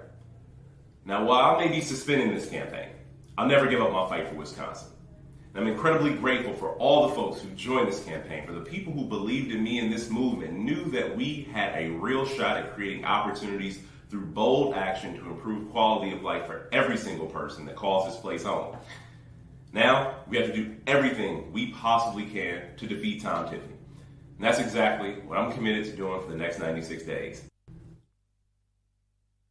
All right, we just heard there from the former Lieutenant Governor Mandela Barnes, breaking news that we are following, that he is dropping out of the race for Wisconsin governor. He was saying there was a clear leader here in there, kind of referencing yesterday's Marquette poll that we got here, showing that Francesca Hong is leading the pack right now at 38%. Mandela Barnes, the former Lieutenant Governor, who you just heard from, trailing at 16% here, but he's now out of the race right now. So that leaves, I'm counting in real time, you guys, which is scary, 4 candidates left in the race for governor here. So pretty big thing happening, of course, of less than 2 weeks away from the primary. I know we spoke with our political reporter Jason Calvi yesterday following a debate where we heard from all 5 of the candidates. And Jason was kind of talking about how surprised he was that Barnes, Crowley, Brennan, and Royce weren't kind of teaming up against Hong to try and poke holes in her campaign after getting these numbers and seeing how much she's leading by. But then again, of course, coming the news that we just learned in the last few minutes that the former Lieutenant Governor Mandela Barnes will be dropping out of this race. We're going to take a quick break here on the Wisconsin Live Desk. We'll be right back after this. Stay with us.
Wisconsin Live Desk. 1:38 on your Thursday afternoon. Thanks for being with us here on the Wisconsin Live Desk. And if you're looking at the temperature outside, I'm seeing 85 degrees. Good time to maybe get a cool, sweet treat. And I have to plug Dairy Queen here because they're doing something really great today. Every dollar that from a blizzard is being donated to Children's Wisconsin here. So every blizzard sold, $1 is being given to Children's Wisconsin at participating locations in the state. I want to bring in our reporter, Brett Lemoyne, who's at the Waukesha location right now. Looks pretty fun out there, Brett. It is, and Maddie, I'll be honest with you, this is the only kind of blizzard that I want to cover on Fox 6 News, is the blizzards at Dairy Queen. I hate it when I'm standing out in the cold on the street corner telling people that it's snowing. This kind of blizzard, I'm okay with. That's totally fine. But you're absolutely right. This is a big day, not only for Dairy Queen, but also for Children's Wisconsin. There's a lot of activity at this particular location in Waukesha. Of course, we're on Racine Avenue. You can see behind me, the Waukesha Fire Department is here. They've got the truck parked and the ladder up. There's also lots of cool giveaways here on the table, courtesy of Children's Wisconsin. It is all because today is Miracle Treat Day. As you mentioned, $1 of every blizzard sold goes back towards Children's Wisconsin.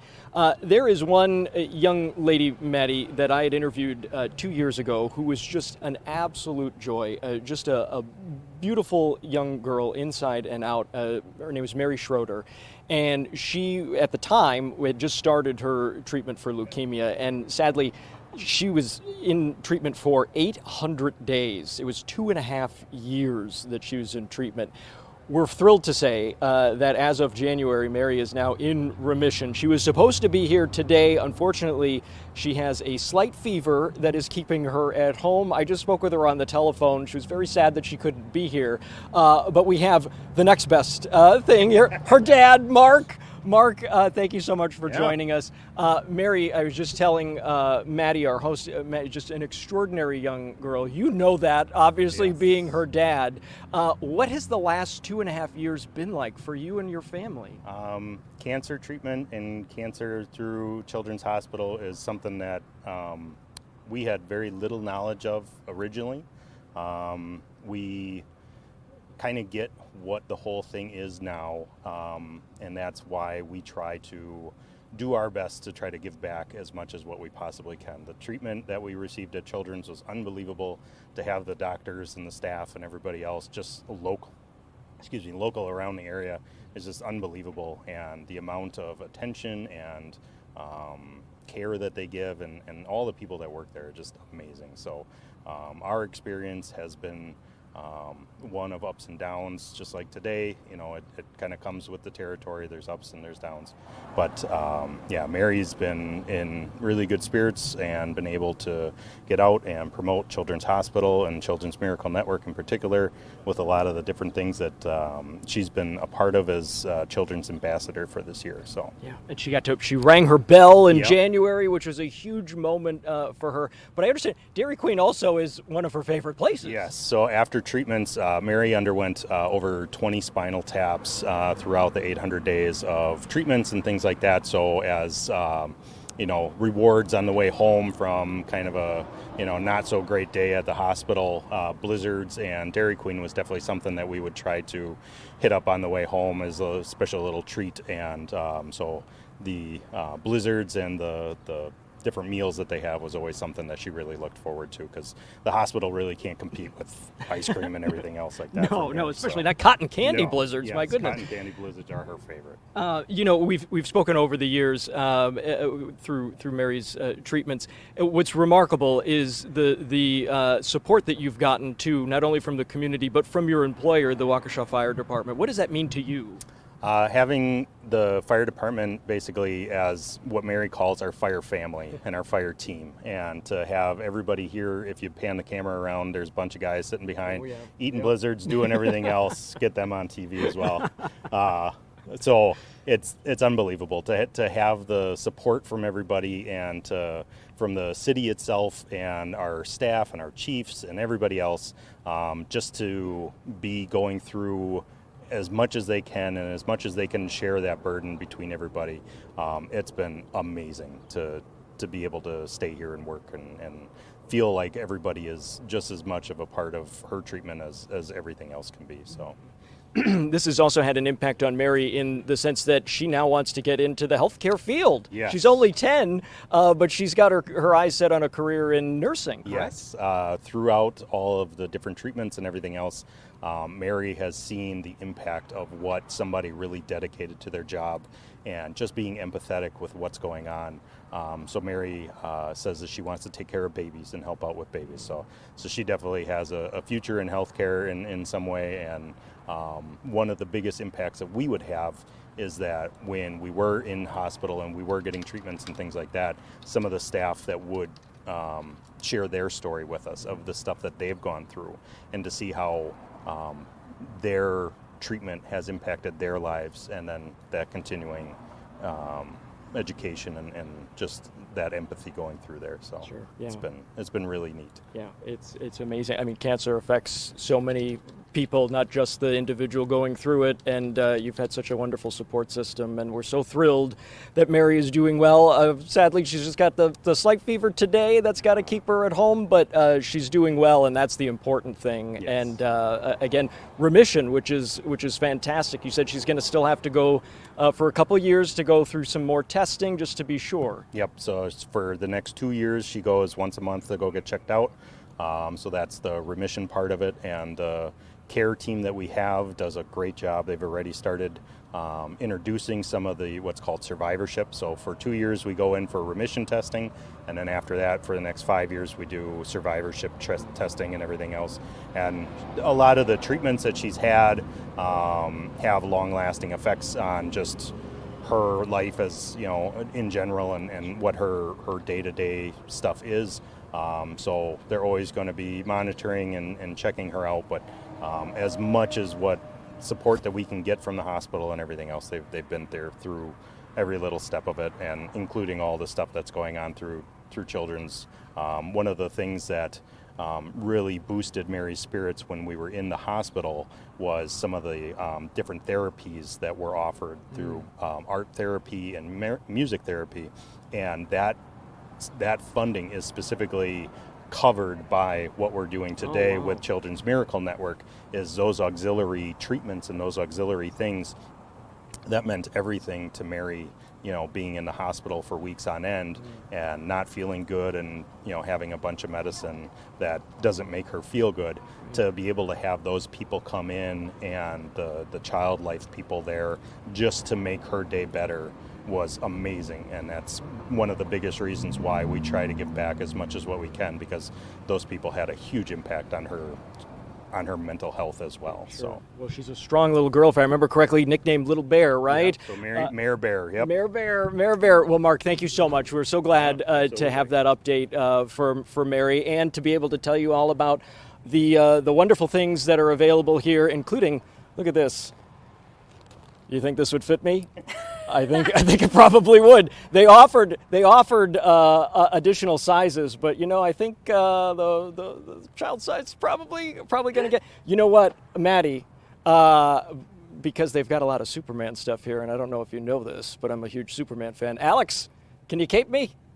Cape me. Thank you. Look at this. This is Alex's first day on the job too. Was Alex just on photographer standby here. with the cape, waiting for your cue? He was on standby with the cape, and he was so good of it, he wouldn't even let it touch the ground, which I thought was maybe a little extreme. But he was holding it above the ground. So you can get a cape, you can get a costume, you can get a blizzard and help a great cause. It's an absolutely wonderful event that's going on here at the Dairy Queen. We're specifically at the Dairy Queen in Waukesha and Racine Avenue, Maddie. Wow, that's such a. Was this the special surprise that I was waiting for, or is there something else that's? This was it. Yeah, of course. This was it. Oh no, it's I'm told great. I can. I mean, I already have a cape at home, but I was told that I could keep this too. Oh, and, so 2 capes. I'm going to, and I'm having a blizzard. Oh, for sure. I may have 2. For sure. And I'm just like Mary. I love the cotton candy blizzards. Such a bummer that she couldn't be there today, but so cool. I got a chance to watch your story back from 2024, and just on that photo that her father was wearing, just seeing, she's like, what a light, and seems like she's doing so much better now. So that's a really great thing to see. Yeah. Absolutely. Well, Absolutely. Brett, thanks so Absolutely. much. And you can head out to that Dairy Queen in Waukesha and other locations throughout the state. Remember, and I'm going to get it right this time, they're giving $1 to Children's Wisconsin for every Blizzard sold. I'm excited to see what Blizzard flavor Brett gets. And also that he got another cape. I did not know that he was a big fan of Superman. So new fun fact that I've learned. I don't know if you guys knew that, but that's awesome. And I can't believe that guy was on standby with a cape. So great all around. We always know Brett Lemoyne delivers when he comes on the Wisconsin Live Desk. We are going to take a quick break. Before we do that, though, I want to take you back out to that breaking news that we learned that the former Lieutenant Governor Mandela Barnes has dropped out of the race for Wisconsin's governor just less than 2 weeks away from the Democratic primary. There's a video that he posted here on X. That's how we learned just in the last few minutes here. Let's take a listen. Resources that we have raised to spread our message. But it's become very clear who our nominee is going to be. Now, I said from the very beginning when I launched this campaign that the number one goal was taking on and defeating Tom Tiffany to deliver big wins for Democrats up and down the ticket. And now it's our time to come together, to focus our efforts on that one goal. We have to do everything to beat Tom Tiffany. This is life or death for Wisconsinites who are losing their health care under a Trump administration, people who can't afford child care, the folks who are being squeezed by bills while the rich continue to get richer. Now, I got in this race because we're living in a rigged system. The rich are getting richer while the rest of us are left scrambling for crumbs. I know this firsthand. That's why I've always fought for better, as a legislator, as an organizer, as a lieutenant governor. Now, while I may be suspending this campaign, I'll never give up my fight for Wisconsin. And I'm incredibly grateful for all the folks who joined this campaign, for the people who believed in me and this movement, knew that we had a real shot at creating opportunities through bold action to improve quality of life for every single person that calls this place home. Now, we have to do everything we possibly can to defeat Tom Tiffany. And that's exactly what I'm committed to doing for the next 96 days. Last night, I had a very difficult conversation with my staff. Now, we're incredibly proud of all the things that we've accomplished.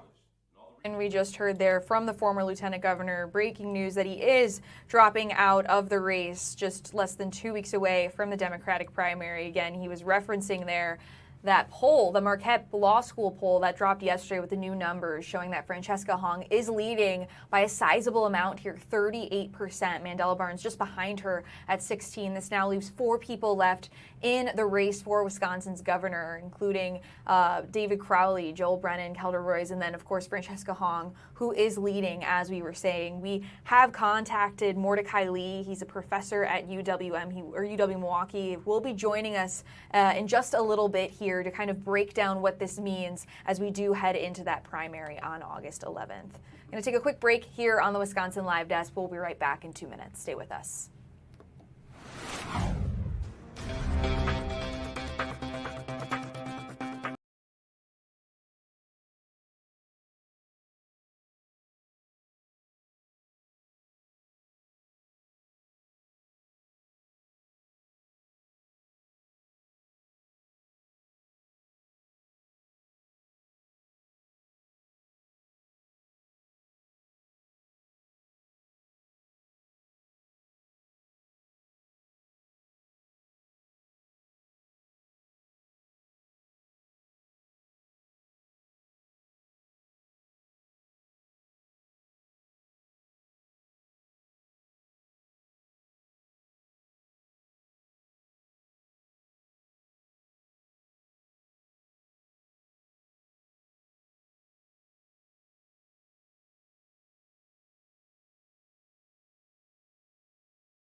This is the Wisconsin Live Desk. Continuing to follow that breaking news, Mandela Barnes suspends his campaign for governor less than 2 weeks away from the primary here. He posted a video to X announcing the news. Let's take a listen to it. I know this firsthand. That's why I've always fought for better. As a legislator, as an organizer, as your lieutenant governor. Now, while I may be suspending this campaign, I'll never give up my fight for Wisconsin. And I'm incredibly grateful for all the folks who joined this campaign, for the people who believed in me and this movement, knew that we had a real shot at creating opportunities through bold action to improve quality of life for every single person that calls this place home. Now, we have to do everything we possibly can to defeat Tom Tiffany. And that's exactly what I'm committed to doing for the next 96 days. Last night, And that was the official announcement from the former lieutenant governor, referencing here this Marquette Law School poll that did drop yesterday, showing the numbers. Francesca Hong leading by a lot here, a sizable margin rather, and that leaves now 4 candidates left in the race for Wisconsin's governor. We're going to be joined by UWM Professor Mordecai Lee in a few moments to break down what this means for the race going forward ahead of that August 11th primary. But for now, I'm going to take you outside now. This is a live look at Mitchell International Airport. Ahead of you, any of you might have some weekend plans to maybe go out of town or whatever, things like that. Or maybe you want to stay in town. I mean, you're looking at 85 degrees right now, sunny, hoping that trend continues into the weekend. Want to bring in our meteorologist, Stephanie Baracallo. Steph, are we in for a sunny weekend? Second half of the weekend. Okay. Maddie. Better than none. Exactly. And you know what? The rain that we do have in the forecast for later Friday and Saturday, just need to remind ourselves that it's still very beneficial after having a very dry July so far. I know we caught up a little bit Monday with those 2 separate rounds. Unfortunately, the heavy rain came with severe weather. But before then, we really had a dry month. So yes, a split weekend. We have rain through likely midday Saturday, then the second half of the day into Sunday looking absolutely beautiful. Today's a bit of a warm up, right? Even as compared to the last couple of days. You know, we had a few days there, Tuesday and Wednesday, where temperatures were in the 70s in Milwaukee. Now we're in the mid 80s for Milwaukee specifically. 86 also in Waukesha, West Bend, Watertown, even Sheboygan. So amazing what that southwesterly wind can do for us, right? Temperatures again a good 5 to 10 degrees warmer than this time yesterday. Dew points are also in the process of climbing, but mainly north of Milwaukee. It's still very comfortable in some of our southern communities, but up towards the north, places like Fond du Lac and Sheboygan, even West Bend to Port Washington, dew points are noticeably higher. The rest of us will follow suit in the coming hours, and then we're also looking at a relatively muggy Friday and Saturday. Of course, with the rain chance moving in, those dew points will be quite a bit higher, but to put it into perspective, it's not going to be as high as what we saw earlier in the week. You know, Sunday into Monday, dew points were in the upper 70s at times. I know we can't forget it. Dew points tomorrow and Saturday will likely be in the 60s. We're talking maybe mid to upper 60s. So not quite as bad as what we have seen even, you know, earlier in the week. Look it up towards the north though. So this gives us a good idea of what we have for the next couple of days. Dew points in places like Wausau and Rhinelander in the upper 60s, and then even out towards the west for parts of Minnesota and Iowa. Dew points are in the mid 60s right now. So a slight increase in those humidity levels expected here the next couple of days. Otherwise, today is going to be our hotter day. We could still reach 90 in the coming hours. Then we're looking at a really nice Thursday evening across southeast Wisconsin. Still very summer-like. It's still going to be warm, relatively comfortable. Overnight lows will also stay slightly warmer as well, maybe a mix of those upper 60s and low 70s, but not too bad. Dew points will climb Friday, Saturday, then they'll drop a little bit Sunday, Monday, and then settle right back to some of those lower 60s as we go throughout the rest of next week. We could have a few more rain chances maybe middle of the week next week, but we will see quiet weather by Sunday after this Friday and Saturday chance for rain. We talked about this a little bit earlier. Air quality is still doing really well in southern Wisconsin, starting to see it back to that moderate air category, I should say, in northern central parts of the state. And that's because we do actually have just a little bit of wildfire smoke working its way down to the surface. Now, the last couple of days, we've had it higher up in the atmosphere, and we're talking clearing, even some smoke coming in from the Pacific Northwest now, but it hasn't been mixing down to the surface. We have just a little thin layer of it now at the surface, not expecting it to bring big impacts whatsoever. You might just notice still that milky sky, maybe a little bit in the way of some hazy conditions, especially north of the Milwaukee area. Otherwise, as far as the extended forecast goes, today stays just fine. It's really just Wednesday, where did Wednesday come from? It's really a Friday into Saturday that we have that next chance for rain. Low pressure is out towards the west. In fact, you can see quite a few disturbances as we look from the Dakotas all the way down to the Central Plains. Now, the best news really is that this is primarily a rain chance. Yes, we could have some embedded thunder and lightning at times. We're not expecting severe weather as this next system makes its way on through. And I know that's a welcome change because as of late, most of our storm chances, unfortunately, have been severe over the last couple of months. It's been a very active summer so far, certainly.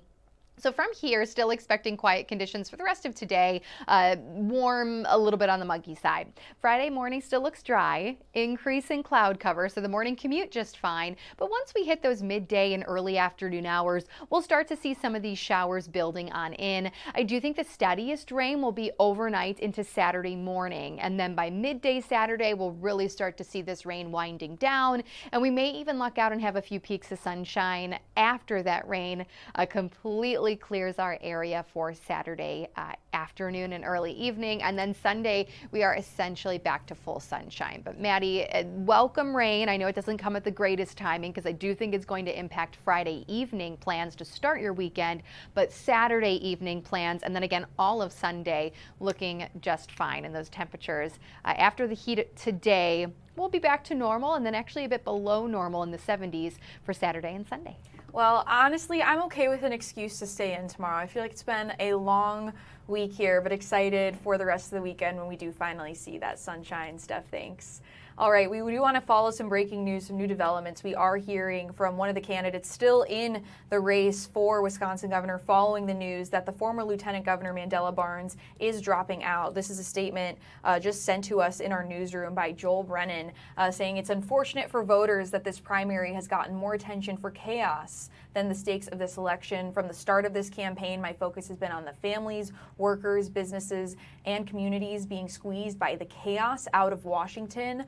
It goes on to say this election is about Wisconsin. It's about stopping Donald Trump and Tom Tiffany and electing a Democratic legislator that will get to work for the people. I'm going to continue to focus on reaching voters to talk about what I'll do to win and lead our state to a stronger future. Of course, this follows the news that we just learned in the last half hour or so that Mandela Barnes is dropping out of the race, leaving 4 candidates left here. I want to put up this poll that we got yesterday from the Marquette Law School poll showing Francesca Hung leading. Mandela Barnes was just behind her there, but again has now dropped out of the race, leaving Hung, Crowley, Brennan, and Royce there, as you see on your screen. Brennan trailing at 2% there, but did put out that statement recently. So I want to also bring you the statement from the Lieutenant Governor that he posted on X that we just learned about just a few minutes ago. Rich continue to get richer. Now, I got in this race because we're living in a rigged system. The rich are getting richer, while the rest of us are left scrambling for crumbs. I know this firsthand. That's why I've always fought for better, as a legislator, as an organizer, as a lieutenant governor. Now, while I may be suspending this campaign, I'll never give up my fight for Wisconsin. And I'm incredibly grateful for all the folks who joined this campaign, for the people who believed in me and this movement, knew that we had a real shot at creating opportunities through bold action to improve quality of life for every single person that calls this place home. Now, we have to do everything we possibly can to defeat Tom Tiffany. And that's exactly what I'm committed to doing for the next 96 days. Last night, I had a very difficult conversation with my staff. Now, we're incredibly proud of all the things that we've accomplished and all the resources that we have raised to spread our message. But it's become very clear who our nominee is going to be. Now, I said from the very beginning when I launched this campaign that the number one goal was taking on and defeating Tom Tiffany to deliver big wins for Democrats up and down the ticket. And now it's our time to come together, to focus our efforts on that one goal. We have to do everything to beat Tom Tiffany. This is life or death for Wisconsinites who are losing their health care under a Trump administration, people who can't afford child care, the folks who are being squeezed by bills while the rich continue to get richer. Now, I got in this race because we're living in a rigged system. The rich are getting richer, while the rest of us are left scrambling for crumbs. Wanted to play the beginning of that there since it got a little cut off as I was bringing you this. But for those of you just joining us, this is the statement, a video statement from the former Lieutenant Governor Mandela Barnes announcing that he will be dropping out of the race for Wisconsin governor less than 2 weeks away from the primary on August 11th. That leaves 4 candidates left in the race for governor on the Democratic side. Again, not endorsing any candidates who are still in the race there, but just saying that he will be dropping out. We're going to be joined by UWM Professor Mordecai Lee any moment now. We are going to take a quick break here on the Wisconsin Live Desk. We'll be right back.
This is the Wisconsin Live Desk.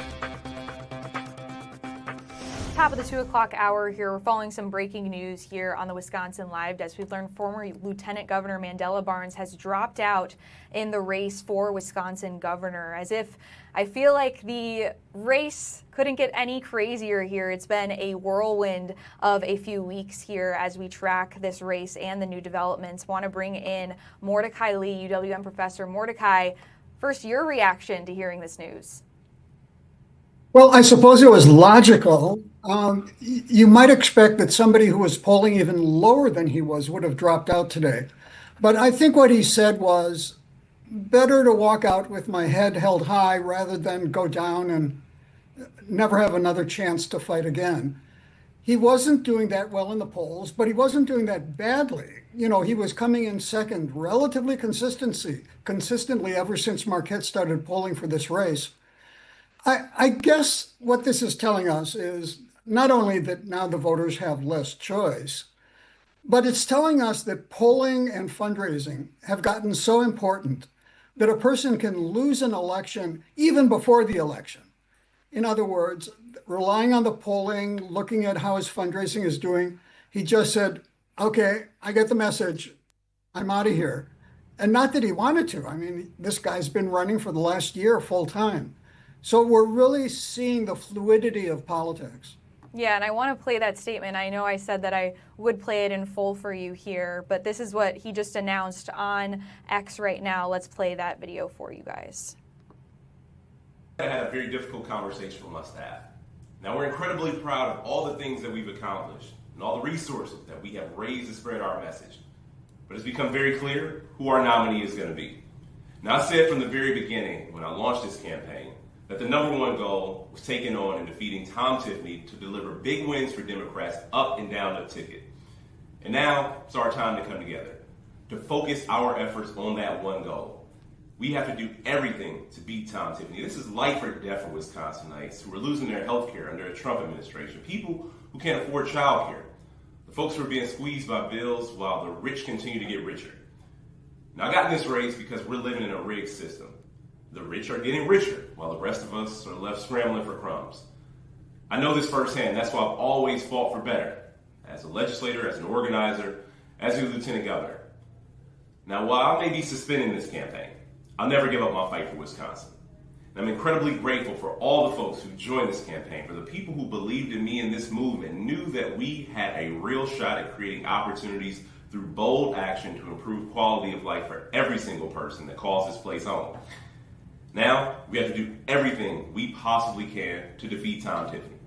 And that's exactly what I'm committed to doing for the next 96 days.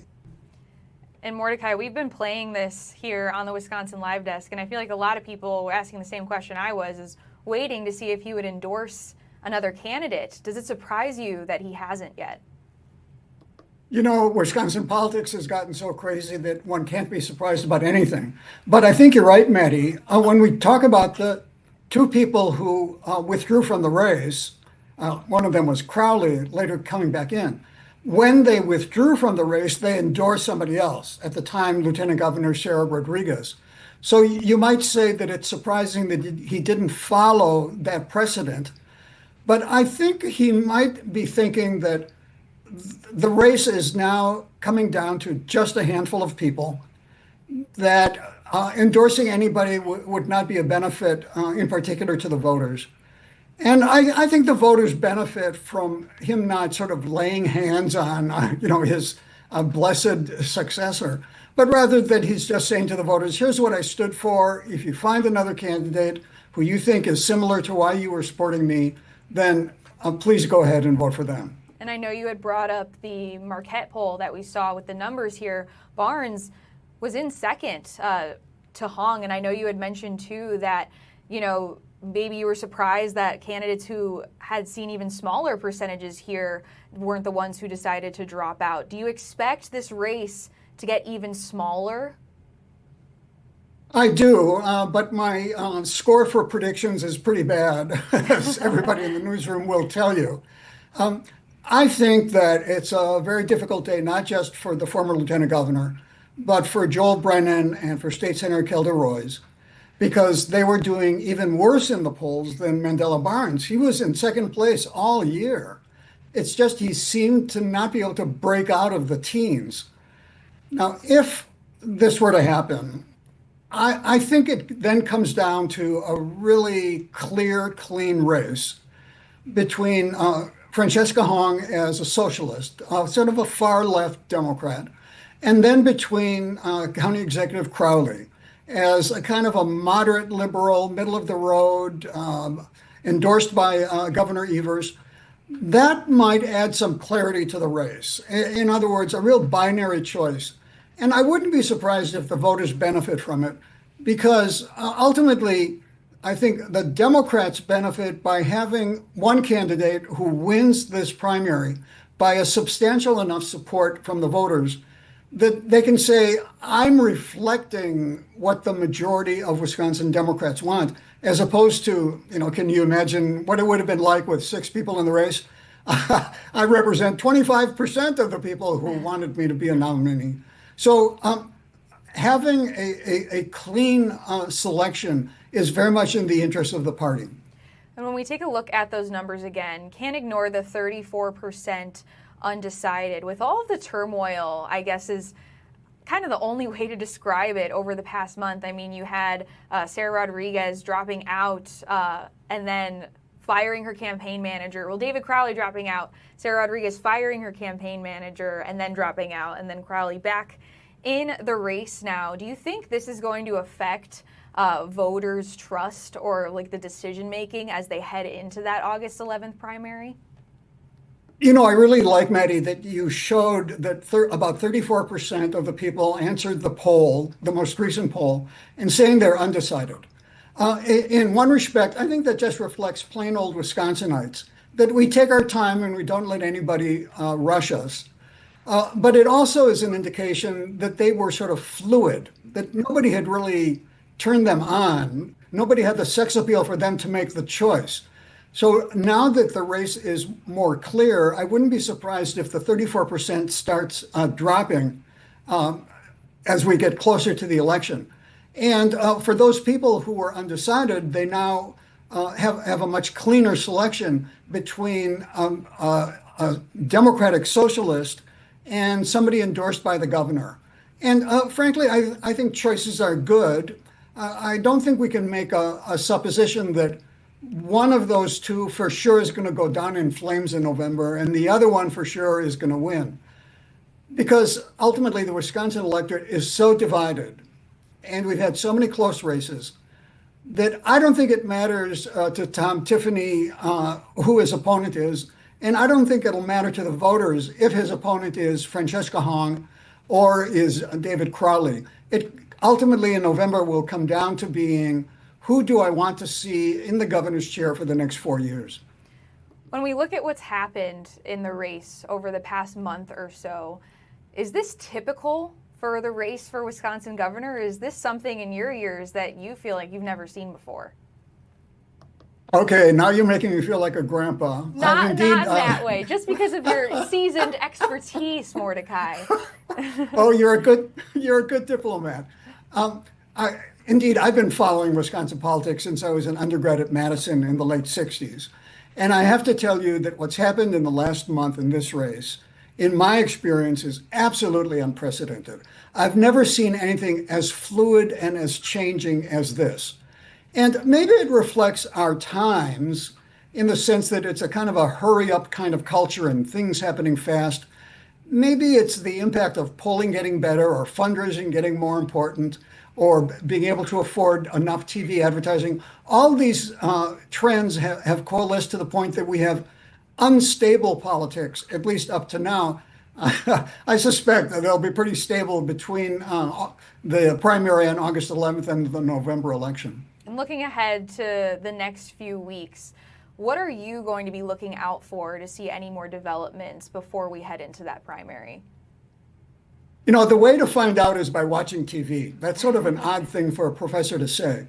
But over the next week and a half before the primary, I think voters watching TV are going to notice, am I seeing a lot of advertising by so-and-so or not a lot of advertising by so-and-so? And the reason that's important is it'll indicate how much money they've raised. If we're seeing a lot of advertising, that means that they raise a lot of money and they're strong politically. If we're not seeing a lot of advertising, it means they haven't raised much money and they're weaker politically. So that in and of itself will tell us who are the sort of last two standing in terms of when we start to vote on August 11th. And way you can watch TV, Channel 6. You can watch it, have to plug it, of course. But yeah, it will be very interesting to see how things evolve over the next few weeks. I mean, just another, I want to say bombshell kind of that we weren't really expecting here. But of course, we'll tap into you as well to get your expertise, Mordecai. Thanks so much for joining us here on the live desk. Had to plug. He said watch TV, you guys. I didn't say it. Mordecai did, but honestly, that's a great way to look at it too, especially with the ads as well. So that was great. You can listen to that full interview on fox6now.com. We'll have it up for you in just a little bit here if you were catching the tail end of that. But that is the breaking news that we are following, is that the former lieutenant governor did drop out of the race for Wisconsin's governor. He posted a video statement to X that we brought to you here live on the Wisconsin Live Desk. We'll bring it to you again in just a few minutes. We are going to take a quick break, though. But again, that breaking news, there are 4 candidates who are now in the race for Wisconsin governor on the Democratic side. Mandela Barnes did drop out now. So we're going to take a quick break that I talked about. We'll be right back in 2 minutes. Stay with us.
This is the Wisconsin Live Desk.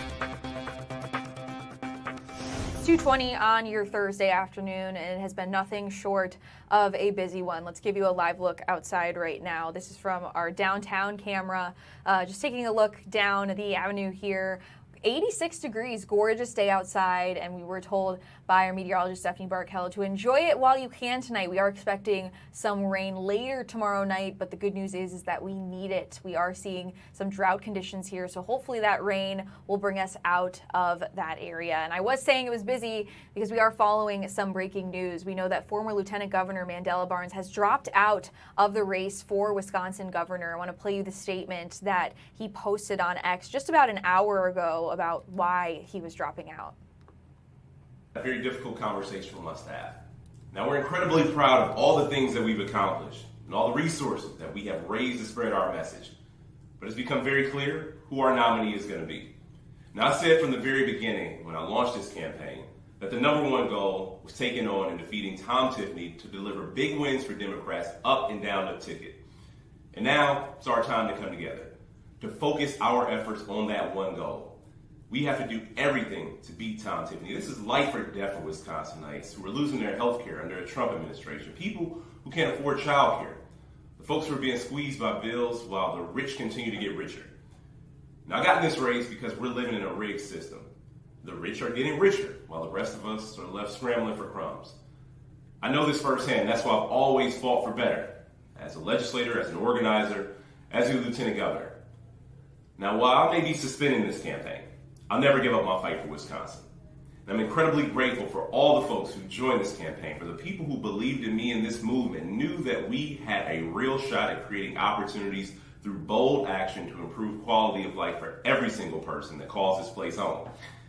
Now, we have to do everything we possibly can to defeat Tom Tiffany. And that's exactly what I'm committed to doing for the next 96 days. All right, that statement there from the former lieutenant governor saying that he will be dropping out of the race for Wisconsin's governor less than 2 weeks away from the Democratic primary. Let's take a look right here at a Marquette poll that was released yesterday with these new numbers, something that Barnes was referencing a little bit there when he said that it was clear who the front runner is. So Francesca Hong leading at 38%, Barnes about more than half behind her at 16%, and then Crowley at 7%, Joel Brennan at 2%, and Kelder Roy's at 2%. We were talking with Mordecai a little bit about that 34% undecided, less than a few weeks away. But as Mordecai was saying, there could be more developments that continue to surface or come to light here over these next few weeks. So important to stay informed. You can keep it right here on Fox Local. We will bring you the very latest as we get it, but we now know 4 candidates left in the race for Wisconsin's Governor. Mandela Barnes no longer in the race. So we are going to be continuing to follow that, but for now I want to take you out to DC where the Senate floor has just opened. Let's listen in.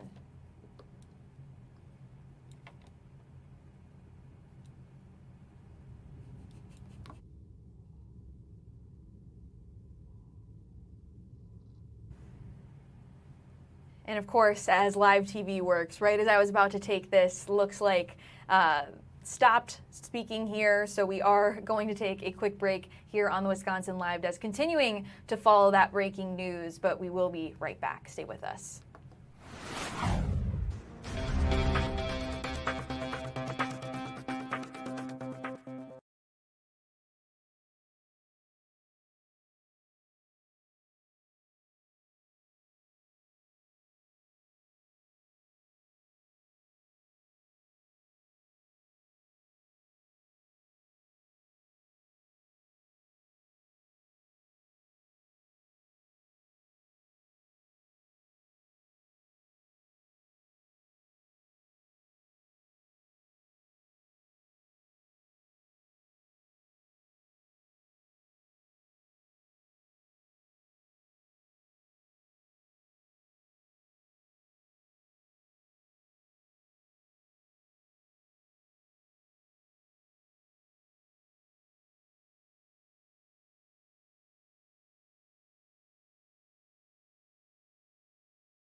This is the Wisconsin Live Desk.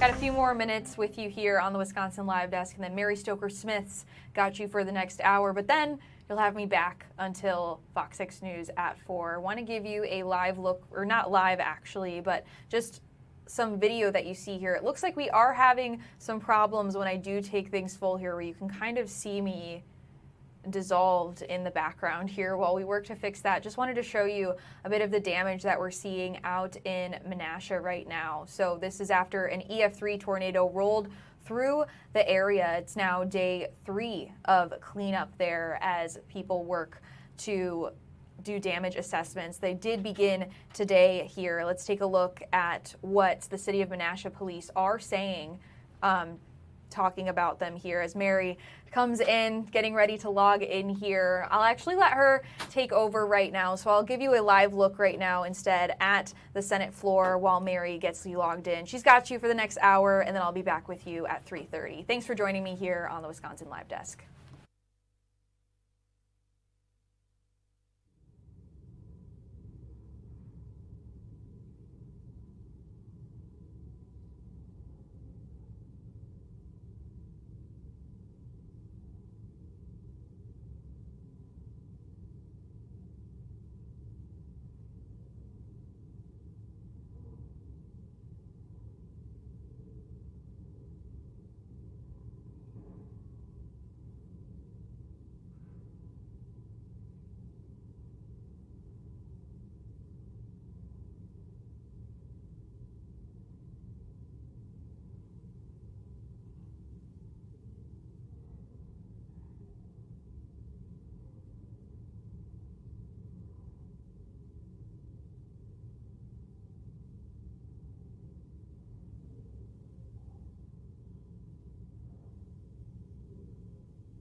This is the Wisconsin Live Desk.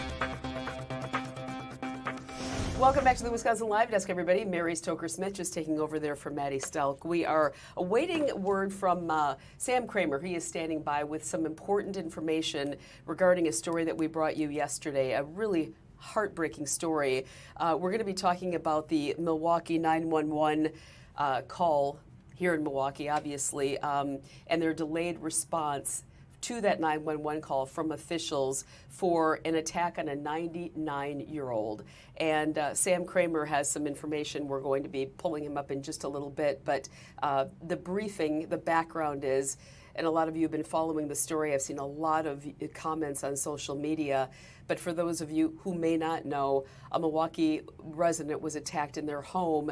And that resident was 99 years old, but emergency responders were not dispatched during the initial 5 a.m. call to that 99-year-old's distress call. And so we do have a breakdown of the events. We'll go through that. And we also have Sam Kramer standing by with some more information.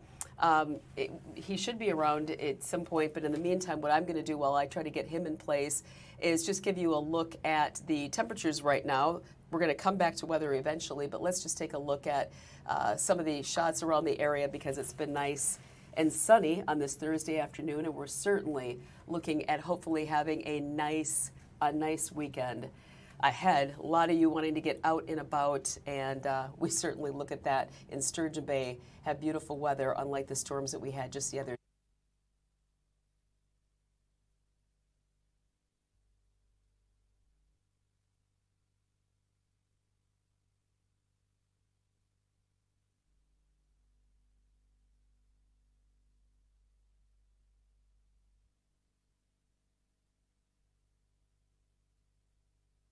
All right, let's listen to Sam Kramer, as I had mentioned earlier. Here we go.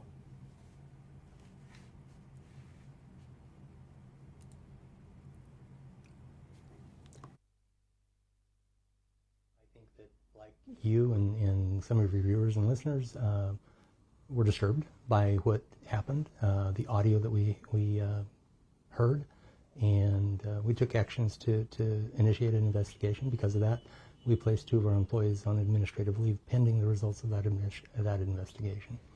We expect that to be completed within the next week or 2 weeks, giving them time to prepare and answer the questions. But that will tell us a lot more about what may have transpired, whether it's a training issue, whether it's an equipment malfunction. I don't want to prejudge or presuppose anything. We'll just see how the investigation rolls out. And then whatever it uncovers, we'll address those head on. There's been discrepancies in the reporting I've seen as far as the employees. Are you able to classify what their positions are? Yeah, both employees were call takers in the organization. They had not yet trained into a dispatch position. Okay, I was going to say, how would you, for viewers and the laymen at home that will see this and try to picture in their head how a call is answered and how it navigates the system here. As I understand it, the UCT is kind of that first line. They decide which way does it go, but I'll have you explain it. No, it helps to understand how it was before the consolidation. We had 2 separate call centers, the police call center and fire call center. And whenever somebody called in with a medical emergency, they would always be answered by the police side, and they would have to be transferred to the fire side. So that transfer introduced a delay, a significant delay sometimes. When we consolidated, we made a conscious effort to eliminate that transfer. So we cross-trained all of our police dispatchers into the emergency medical program so that they can answer those questions, provide the support and the medical care, telephonic medical care that they need. So in doing that, we've seen a reduction in response time by about 30 seconds. And it's been consistent, so it's a good move. People don't have to wait to be transferred while they're in the middle of a medical crisis. So that's the call taker side, and most of them, all but a handful, are UCT, Universal Call Takers. Once that call is created, then the dispatcher takes over, and whether it's just a police call or if it's a police and fire call, the appropriate dispatcher or dispatchers will send the units. We have leads on the floor who are there to help and coach and be a resource to call takers and dispatchers. and they have a supervisor team on every shift. What sort of information is the call taker expected to extract in that short amount of time before it goes to the dispatcher? Yeah, we ingrain in people that we need to get the address because we need to know where we're going, verify that. We need a callback number, a phone number, and so that if we get disconnected, we can call you back. And we need a rough answer as to what is transpiring. Try to get that. But those are the primary pieces of information we always get. And then beyond that, the circumstances of the call dictate what additional questions we have, whether or not we shift to a medical questioning scenario or a crime in progress scenario. But that's how that unfolds. Yeah. When you listen to the calls, I'm guessing you've listened to all of them in their entirety? Yes. Is it a first off, what did not happen in terms of what should have happened? What should they have taken away? What should they have passed on to a dispatcher? So I'm going to try not to assume anything, but at least from the outset, it appeared that relevant information was available to indicate that there was something happening, it was in progress, and that someone was in danger or being assaulted. I think that is apparent in the call. Now, there might be reasons why they took a different action. I don't know. We'll wait for that.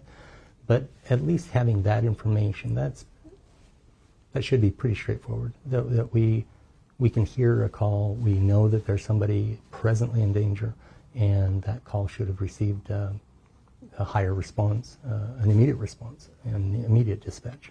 So we dropped the ball there.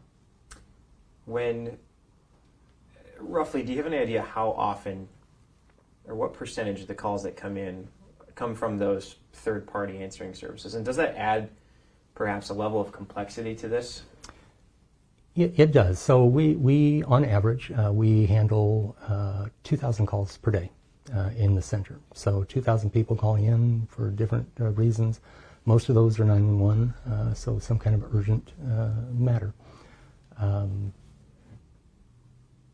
sorry, what was the rest of that question? So I apologize. I'm curious, of those 2,000 calls per day, do you have a rough estimate on how many come from a third-party answering service? Actually, not a lot, because the city of Milwaukee actually doesn't typically respond on alarm calls. We do respond on fire alarm calls, but beyond that, ordinance is in place to not do that. Because of the number of false alarms, recent storms that hit the city, we would have had hundreds, if not thousands, of false alarms, and that's a poor resource or poor use of our city resources. So the city doesn't do that. But common sense, I think, needs to prevail.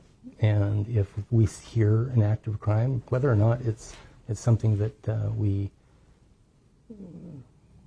might not otherwise respond on, I think that and the call takers have that discretion. I would rather have people put a call in for service and not be needed than to let something go unanswered and see tragic consequences as a result. I'm assuming, I don't know this, but is it a life alert or a system like that was used in this case? That's something that needs to be determined because there's conflicting information. It was transferred, one of the callers said that it was transferred from an overseas call center. I don't know why that would be, especially if it's a life alert type situation. The third call from the victim herself came in directly from her phone. So there's something else happening there, and we'll find out what that is. But yeah, that's just the nature of the industry and what we do. It's whether it's coming from a third party caller, second party caller, or a first party. We need to get the right information. We have scripts, we have training that cover all manner of types of ways that these calls can be reported, and we have a pretty good training program to get them through that. The call taker position, is that considered entry level? It is, and unfortunately, I will say that is the hardest position in this department by far. I've held every position in a call center, and that is the most stressful position. A lot of people wash out because they can't handle that stress. Just knowing that The next phone that rings, you don't know what's going to be there. Is it going to be something simple about a garbage pickup, or is it going to be somebody holding their loved one together? You never know.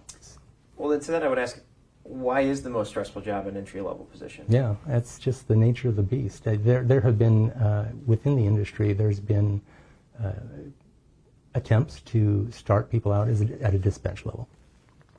But that doesn't really prepare you for the dispatching. You don't get a sense for how urgent it is to get people out and get people en route to the call. So yeah, it's a hard thing to do. We just need to make sure that we give them the resources we have. In the DEC, we actually pay above and beyond, other call centers in the area, but we also make sure that we provide for their mental health. We have resources beyond the city's EAP, beyond her insurance, because it is a unique job. It is a very stressful job, and we want to make sure that we support these people because of the job they do and the tragic consequences that they have to deal with on a day-to-day basis. It's difficult. It's difficult to hear, and then I'm guessing eventually a lot of these people go to see what happened. Have you talked at all yet with these employees about specifically what happened prior to this investigation? We haven't spoken with them since they were placed on leave, and that's by design. They have an opportunity to prepare, a 10-day period during which they can do that, and then come in and we'll have an opportunity to present our questions and seek clarification on what transpired. Is that leave paid? Yes. Okay. What are your ranges of discipline that you're considering? Well, the ranges of discipline range from just a coaching to a termination. So anything within that scope is fair game. I'm curious, I was reading up about the switch in the CAD system last year, and you mentioned it earlier. It seems to have improved your guys' response times and to better assign calls to the proper dispatchers, then provide the proper resources. But is that race against time sacrificing information in the same way?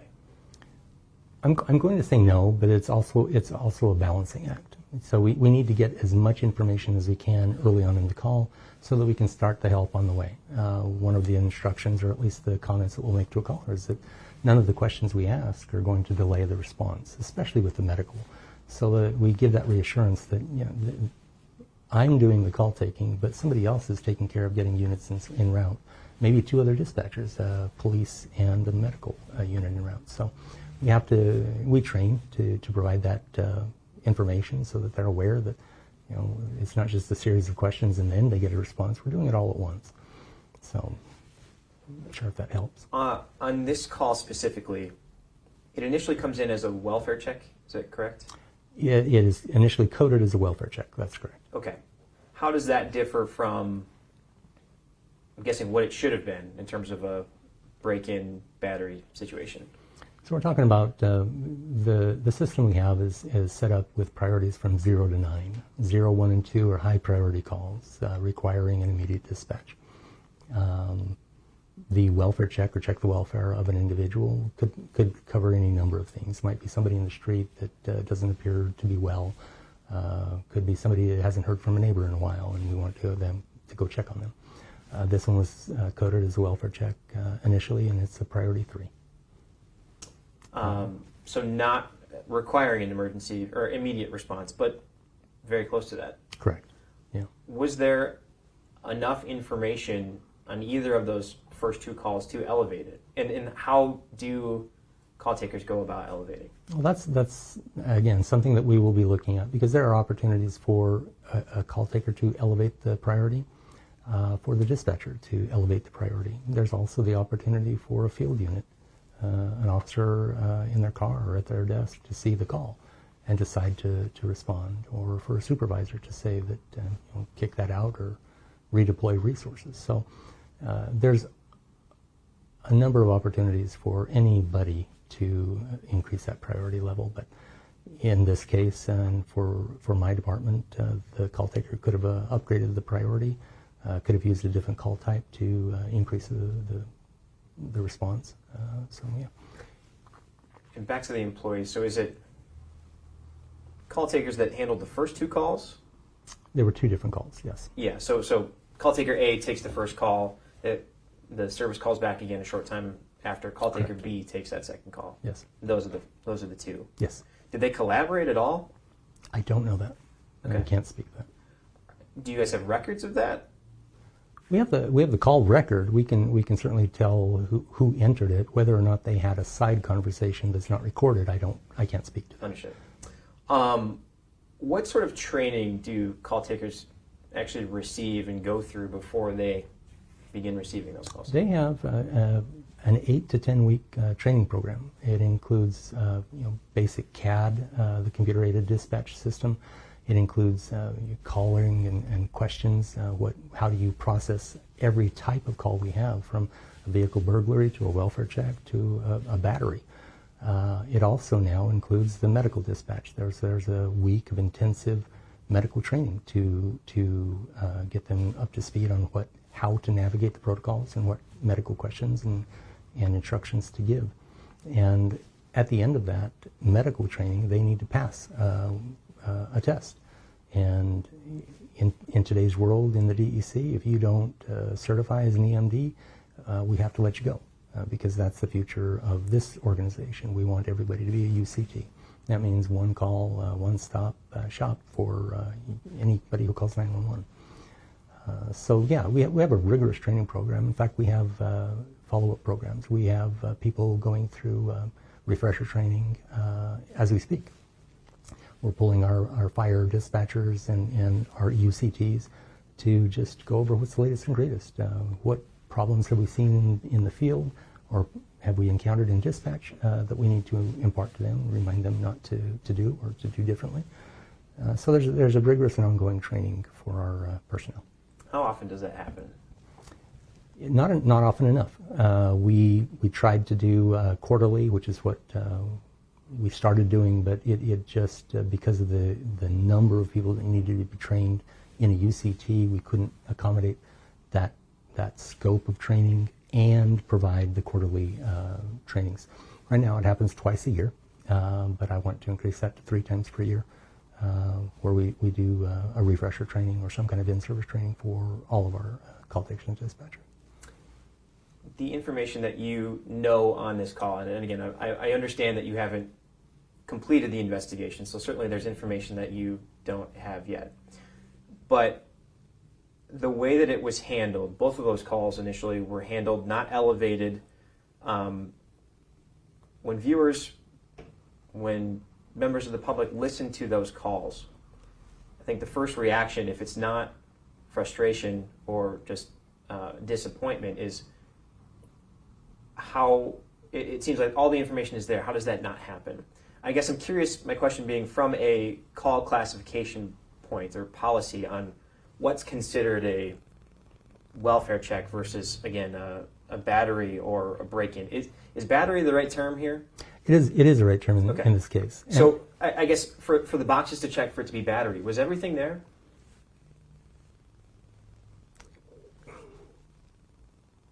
I don't know, and I won't second guess that. I will say that there was enough information, I believe, that I heard in the call that would make me code it something that requires a more prompt response. You hit on something, though, the call classification and what latitude do the call takers and dispatchers have to affect that.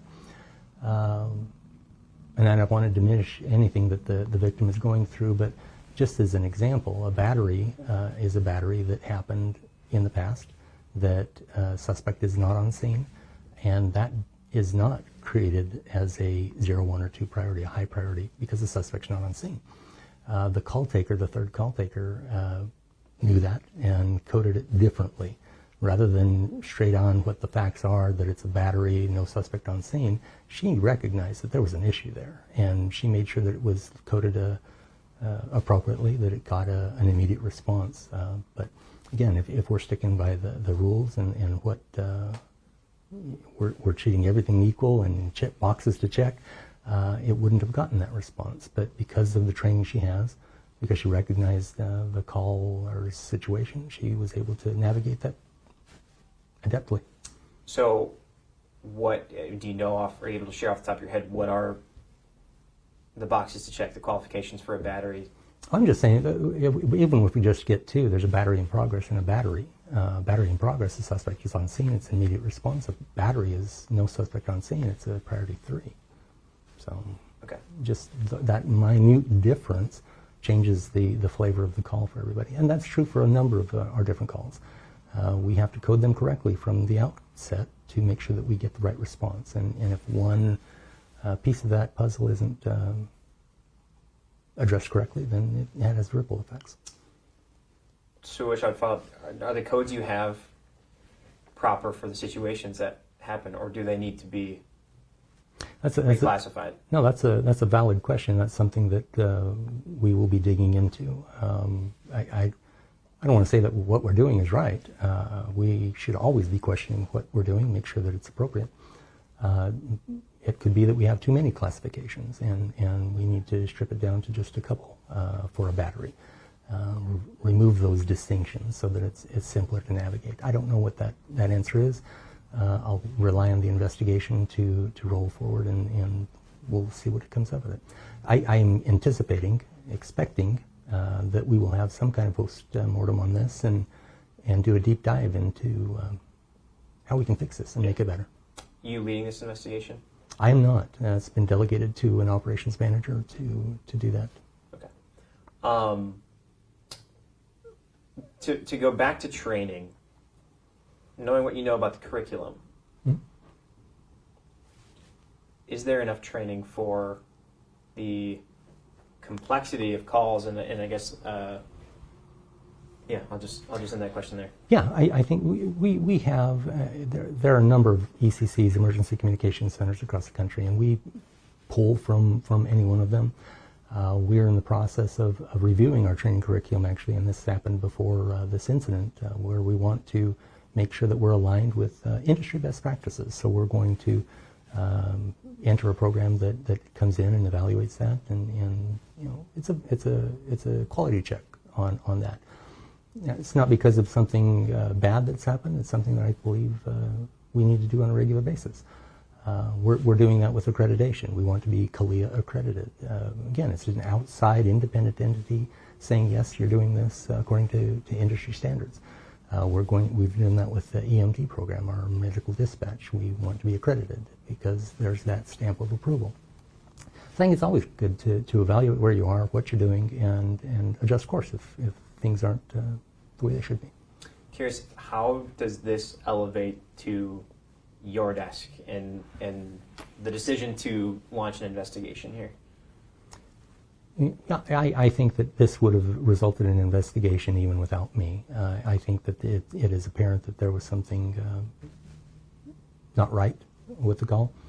The fact that I'm here just speaks to the fact that I want to make sure that we're communicating this right, that we're taking a proactive approach to resolving this issue, that we're being transparent with the community about the issues, and we will be transparent in what we find and what we're doing to correct it.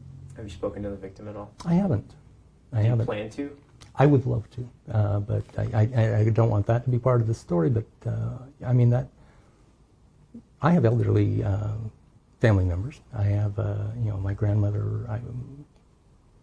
I can't imagine how I would feel if that were her on the other end of that line. I think we can all relate to that. Yeah. So yeah, I just it's not me as a director. It's me as Tony wanting to reach out to a family member who's going through a lot, and yeah, I would like to at some point. But I watched some of what I could gather last night on Fire and Police Commission meetings going back to February. I think the numbers were something like 20% of positions remain vacant. Is that still about the threshold of where things are, or has that improved? Or well, it's a moving target. Okay. The industry is between 17 and 25% vacancy. It truly is. Ours was about 20%. We do have a class of 15 people starting in September. So we're going to be into that 8-week training program, new EMDs, and that will help us out. We've also been successful in kind of arresting the departures, and I hope that it's because of the job that they do and they love it, but it's also because of us being responsive and transparent as we are right now. I don't want anybody to be surprised or caught off guard by what we do. We expect people to perform their jobs, and we will hold people accountable, but I'm not going to throw anybody under the bus and just presume something. We're going to let the investigation roll out, and we'll figure it out at the end. And just to close that section, would staffing have contributed to this at all? I don't know, but I don't believe so. Yeah. And back to the call taker training, do they, as part of that training, actually take calls, I'm guessing, side by side next to an experienced UCT and literally minute by minute decide, hey, good job there, hey, you did not get the proper information, here's what you should have done? Yeah, there's a classroom section, there's a, for PD call processing, there's the EMD classroom for that. Along the way, they have to pass practicals where they go and demonstrate their knowledge and ability to perform a skill several times over the course of their training. And it culminates in an on-the-job training for several weeks. That can be extended if people are just not getting it, if they just need more time in training. But yeah, they're working hand in glove with a trainer who's there to step in if they need the assistance, to offer advice and to coach them and groom them into this position. And how, again, that's the entry-level position, but what's your level of experience in the trainers? And I guess my question being, is that thorough enough? Yeah, it is. We have some very good trainers. We have people. One of the trainers has her master's degree. She's been an instructor outside of EMS, and now she's in this business. We're also moving towards requiring a certification, CTO, Certified Training Officer, so that we can make sure that everybody has that same level of experience and understands the requirements. So. We are a new organization, but this is not a new game for us. We're trying to polish things up and set those benchmarks, and so that when the accreditation comes, we've checked all those boxes. I want us to be a destination center.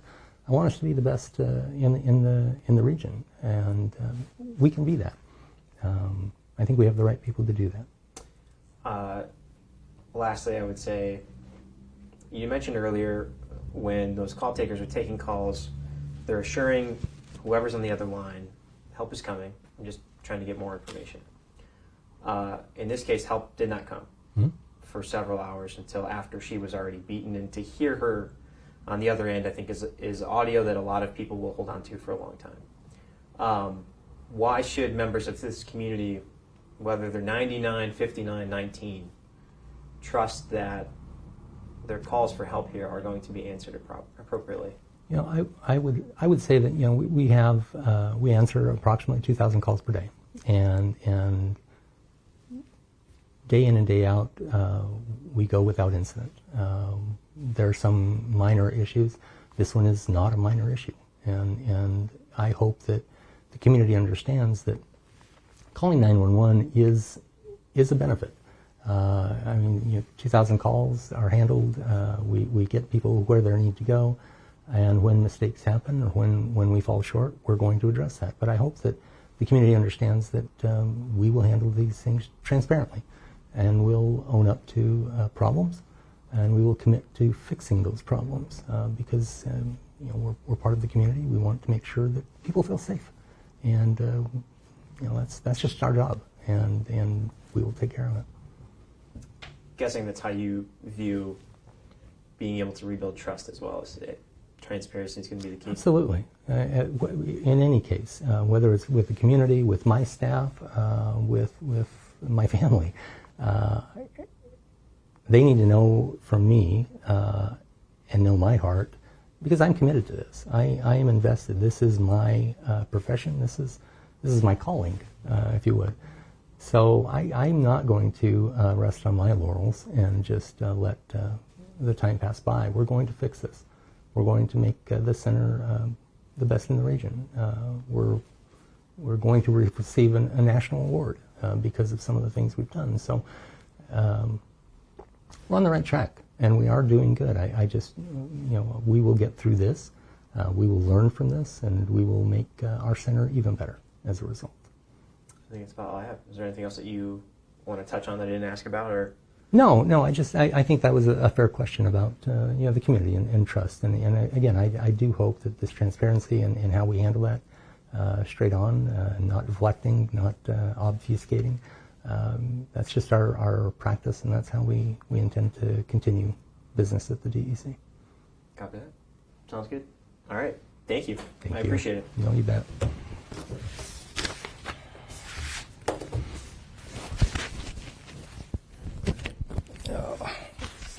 All right, we have been listening to an interview there from Sam Kramer, and the person he was talking to, as you see, that's Tony Bueno, the director there, the DEC director, Department of Emergency Communications in Milwaukee. A lengthy interview with a lot to say. The thing that stood out to me the most when I was taking notes on this is Mr. Bueno saying, "We dropped the ball. We dropped the ball." He was very transparent in saying that they need to do better going forward, and that this situation is a call to action on a review of not only their technical equipment, but also the training and the personnel and the response to emergency calls. I'm going to do a recap of this, but we have to take a quick break. But I think the thing that we are gleaning the most from this is that there will be some calls to that agency, or some reform to the agency, and the two dispatchers who took charge of this distress call, this emergency call, have been placed on administrative leave with pay. We do not know what the consequences, what the accountability will be for those employees. The director there indicated there could be retraining, there could be termination. We don't know if those employees have been fired. We do know that there is going to be a pivot, of course, to if those employees would stay on to retrain them, or again, they could be terminated. He would not answer that at this point. We're going to come back, regroup exactly what he said, but we have the full interview here on Fox Local. But some very interesting insight, but there are still some questions that remain, a lot of questions that I'm sure you want answered, and we'll try to delve into those in just a bit. We're going to take a quick break here on Fox Local. Keep it right here. We'll be right back.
This is the Wisconsin Live Desk. I want to bring you back with this statement from the man that we just heard from, the director of the Department of Emergency Communications in Milwaukee, Tony Bueno.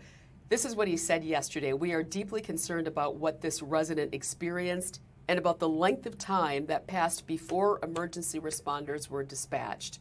That was the official statement that we ran yesterday. We just heard from Tony Bueno just a few moments ago, and the thing that stood out to me, one of the biggest things from Sam Kramer's interview there, was we still don't know what the origin of the 911 call is. So let's back things up. This all took place on Monday. A resident at 14th and Layton in Milwaukee makes some type of an emergency call, but it wasn't to 911. The first call wasn't to 911 at about 5:15 in the morning. That emergency call, that's third party, if you will, then called 911. This is my speculation. This is not on record. This is my speculation. It could have been a life alert. It could have been some other party, but either way, the victim here didn't call 911. It was a third party that called 911 about 5:15 and said, hey, there is a victim in distress. There is an elevated need here, or we're going to elevate this because it sounds like there's some violence and attack going on inside this woman's home at 14th and Layton. The victim, heartbreakingly, is 99 years old. It wasn't until 2 hours later that a second call was placed and emergency response teams did get to that home. So right around 7:50-ish. So again, over 2 hours, but about 2 hours later, finally emergency responders got to that home. So 2 hours had passed from that first heads up, code red, I'm in distress, until emergency response victims got there to take care of this victim who, from all reports, was a victim of a home invasion. A 22-year-old suspect who has been arrested broke into the home forcibly, assaulted this 99-year-old woman, and again, it was about a 2-hour window before anybody came to her need. Two people on the receiving end of that, on receiving end of the 911 call, have been placed on administrative leave, standard protocol. They are being paid. We do not know what the outcome will be, if they'll be fired, if they'll be retrained, according to Tony Bueno there, the director of the emergency response call here.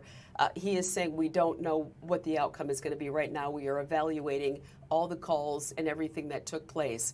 There was an indication possibly that there could have been some type of technical error, we don't know, but it appears that everything was in place. When you call 911, he was saying, we have safeguards in place that you will be taken care of.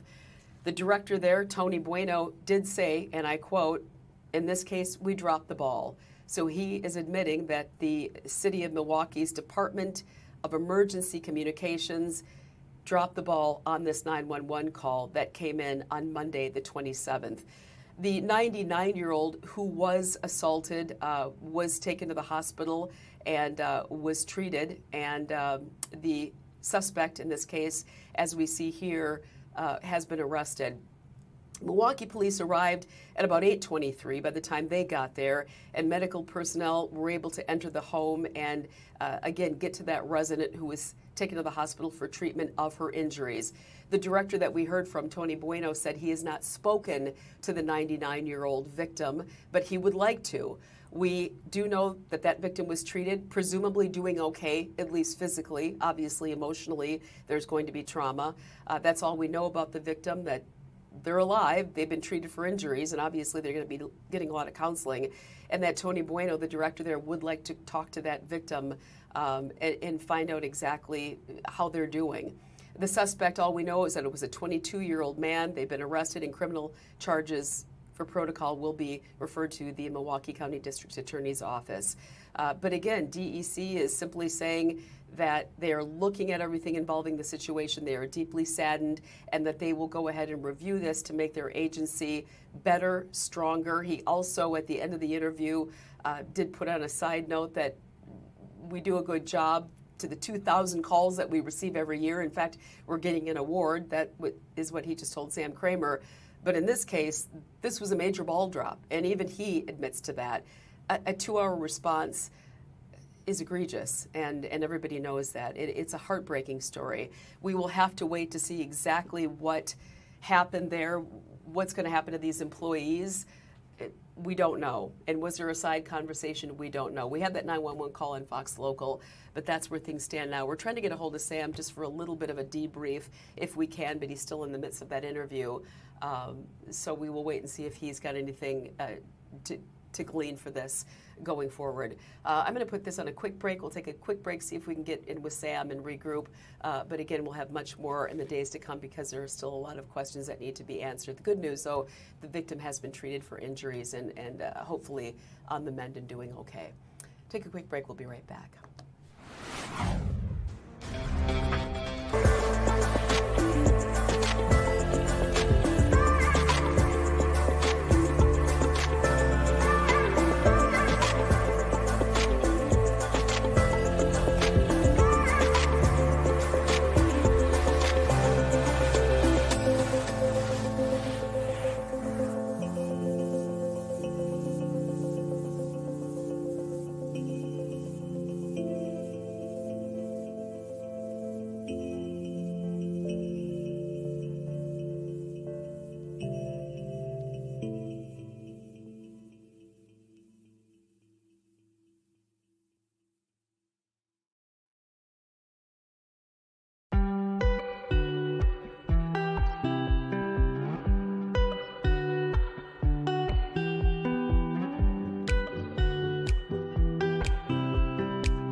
This is the Wisconsin Live Desk. Welcome back, everybody. A busy day here on the Wisconsin Live Desk and in the newsroom. Mary Stoker-Smith, happy to be with you for this hour.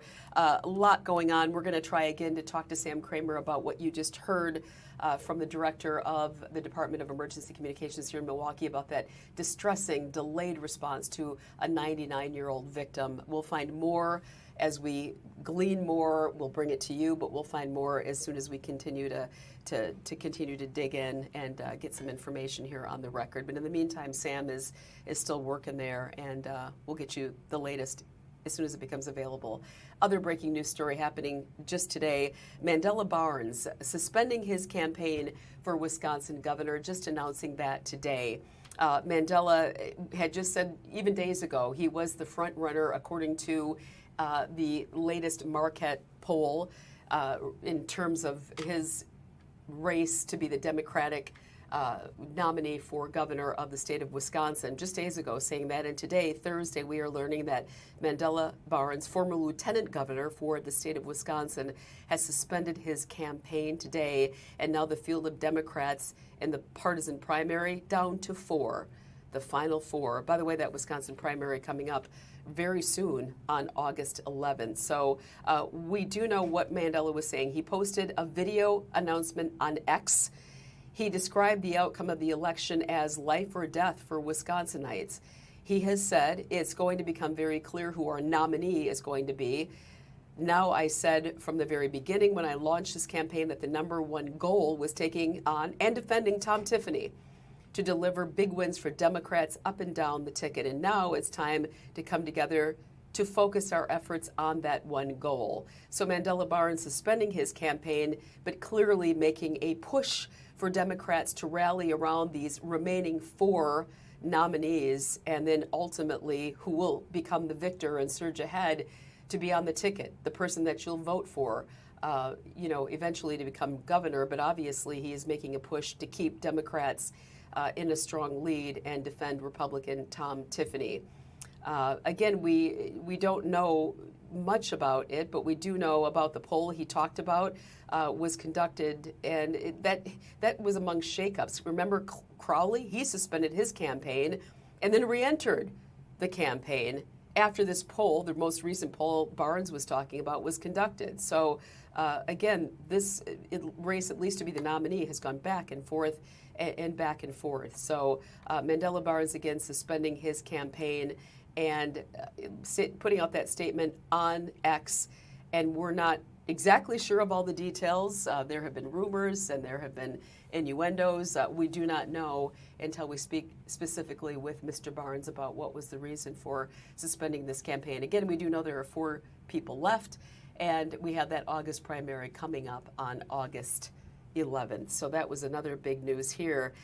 This has been kind of wild, you guys, right? It's been the nominees where you saw David Crowley dropping out, and then all of a sudden now Crowley comes back with Sarah Rodriguez dropping out. So Crowley was saying, well, now that Rodriguez has dropped out because of some problems with her campaign and finances and all of the controversy surrounding that, she steps down, and then Crowley says, well, I want to go ahead and step back in.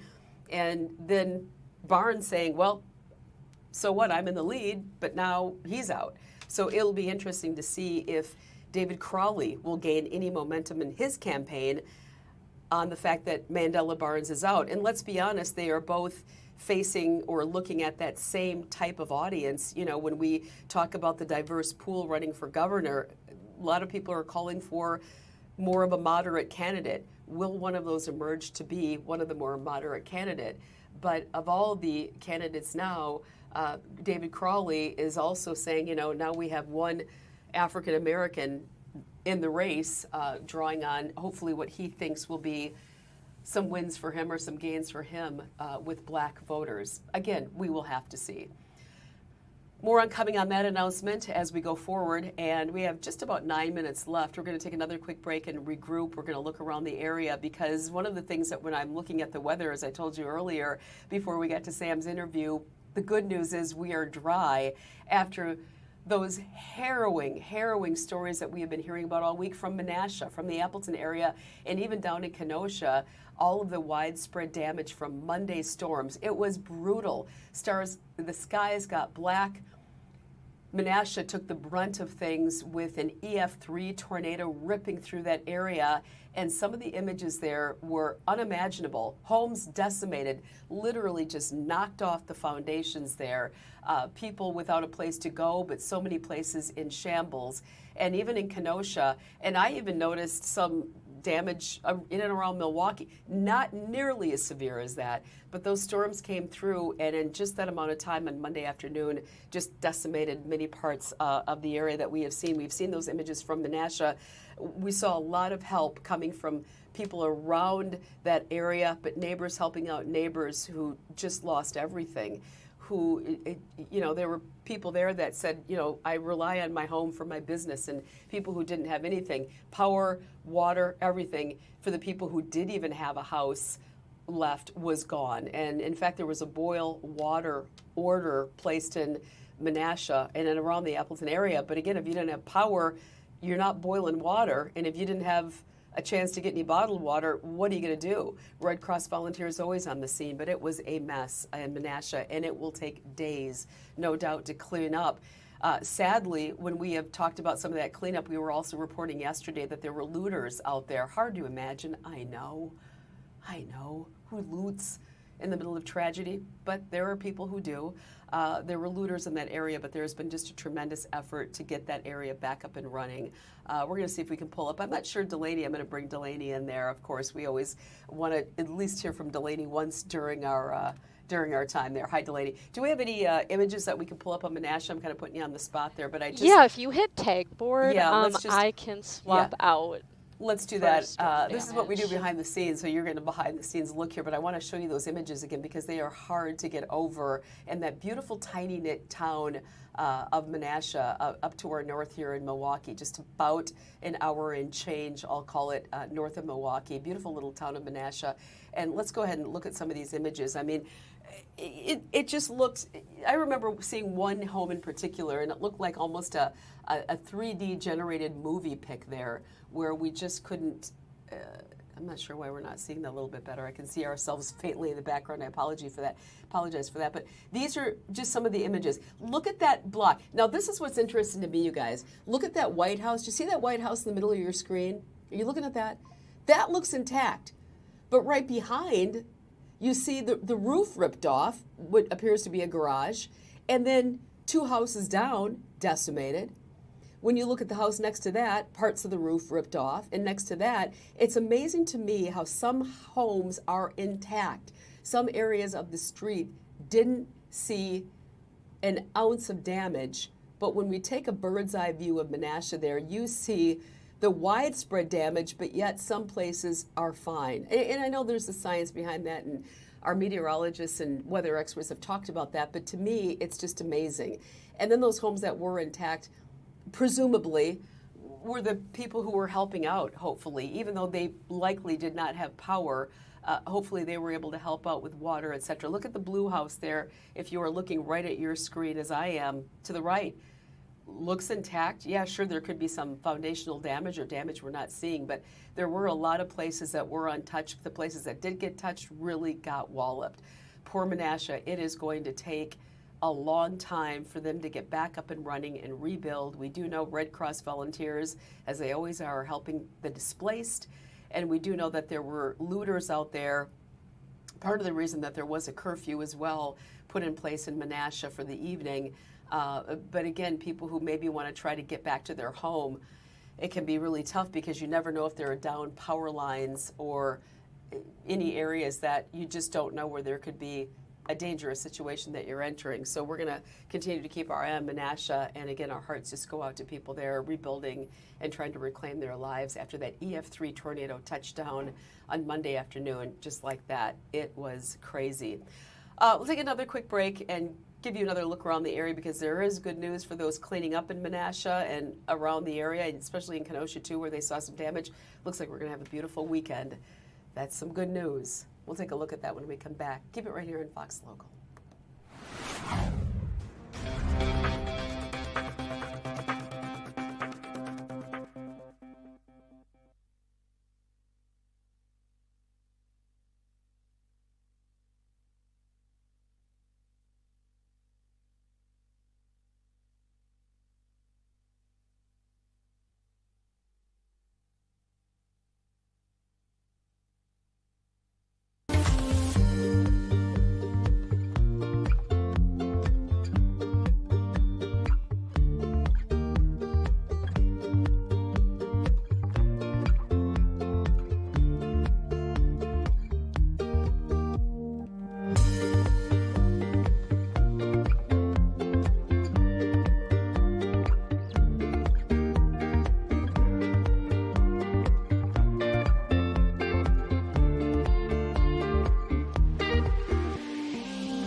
This is the Wisconsin Live Desk. Hey everybody, Mary Stoker Smith joining you from the Wisconsin Live Desk this bright, sunny Thursday afternoon. 3:29, I'm usually out of here. I'm staying until 4 because we got a lot going on and we got a lot to tell you about. Hang with me because we want to get through everything. I hope I can do it in a half hour. We'll see. We want to get out in just a moment to Jason Kelvey, who's going to join us to talk about what I just left you with, and that is the latest announcement about the campaign and the race for governor. Mandela Barnes announcing today that he is dropping out. He is suspending his campaign, and that means, and then there were 4. We're down to our final 4 Democratic candidates, or nominees, I should say, to be on the ballot there to run against Tom Tiffany, Republican Tom Tiffany, in this race for governor. And even though Mandela Barnes dropped out, he still called for unity amongst the party members and to say to Wisconsin voters, we still need to make sure we're at the polls and bringing back what he is saying is some real tight demands and needs for us to have a Democratic nominee and a Democratic governor there when it comes time to vote. So we're going to get to Jason Kelvey in just a little bit, but we want to hear a little bit more on the Barnes campaign, why perhaps he decided to spend his campaign, and what this could mean then for the man who re-entered the race, and that is David Crowley, who suspended his campaign, came back after what appeared to be the front runner, the current Lieutenant Governor Sarah Rodriguez dropping out. Crowley comes back in. Him and Mandela exchanged some words, at least over the Twitter, or over the X, I should say. And now it turns out that Mandela Barnes is dropping out of the race for governor, at least again, that coming through today. We'll see if we can get a little bit more information on that. In the meantime, you can go to Fox Local to find out more information about what exactly Mandela Barnes is saying about his dropping out of the race. I read those to you earlier. I'm not going to take any more time on that. But in the meantime, we wanted to make sure that we brought you that news. We're waiting for Jason to get in place here to talk a little bit more about that. But let's bring it back to Tim Van Voren, because he is standing by right outside of Lambeau Field right there. And so, Tim, what a sight for sore eyes. Great to see you out there, because I can't believe it, Tim. Okay, we're going from Tim to Jay. Hold on just a minute. I'm going to take you off that because it's like a roller coaster ride. We thought we were going to Tim. That was just a tease. And that actually could set it up for what I was going to talk to Tim about. Training camp, can you believe it? It is started already. We cannot believe that training camp has started for the Packers, and family night, the first game of the year, is coming up in just the first few weeks. But we want to get an update on how the team looks this year. And you know who we're all waiting to hear about? Micah Parsons. There's some news coming about Micah Parsons, who was injured last season. We desperately wanted him back. Turns out we had to wait the entire season. We were told Parsons was coming back for this season, the 2026-27 season. But is he? Well, let's find out when we bring back Tim Van Voren right now. Hi, Tim. Good to see you there outside of Lambeau Field, because, as I said, training camp has already started, and you've covered a lot of these. Give us your impressions, or at least what you're hearing from these first couple days getting back on the practice there. Pretty positive, to be honest with you, Mary. Obviously concerned about some of the players coming back from injury. Concern maybe isn't the word, just, trying to maintain patience with those guys. Micah Parsons would be on that list. Tucker Kraft would be on that list. Zach Tom would be on that list. Those are good players. But as you get ready for this Packers season, everybody seems to be going in the right direction. And here at training camp, pretty positive so far. It's a beautiful day in Green Bay on Thursday. It was beautiful yesterday. I've been up here since Tuesday. And by and large, the Packers are feeling positive about things to this point, Mary.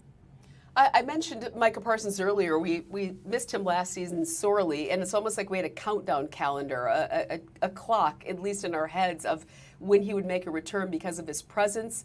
He was a powerful acquisition for us and has that reputation of being a game-changer, deal maker. What, at this point, can you tell us about Mr. Parsons? Well, Micah was in the locker room today. He's like, hey, we want to do something media-wise. And the Packers said, no, we won't do that. So, he's been hurt right now. He has not talked to the media, but he was in good spirits in the locker room today and was out on the practice field, kind of joking around with people on the sidelines, that sort of thing. So Micah Parsons is around the team, and all indications are that things are still on target for him to get back after 5 or 6 weeks of the regular season. Packers would need to hold the fort in there. until he comes back, and then would expect to get a big boost from him as he gets back into football playing shape. Yeah, and that would kind of give them time to get the kinks out and, whatever else they need to do within 5. That should be very good. You mentioned the other day who you like. Who do you have your eye on? Who do you think will be the standout player this season early on, in your opinion?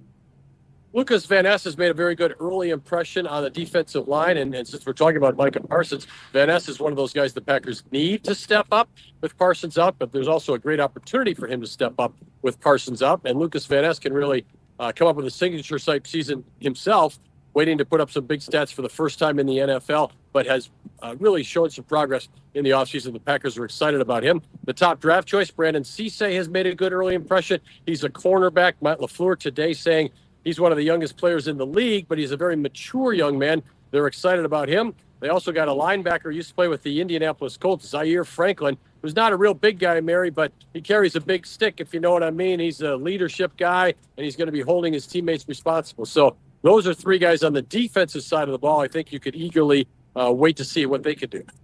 Last question, Tim, because you touched on a point that I'm always wondering about. I know that they're doing everything, but what are these players, particularly rookies, particularly the guys who want to make an impression? There's so many things, but are they looking at everything in terms of like who's going to stay in the squad? How well do they execute the plays? How well do they know the book? How well can they demonstrate athleticism? But also, they got to be able to be on the team and be a part of a team and not be a for lack of a better word, somebody who's just in it for themselves, a little bit of a diva.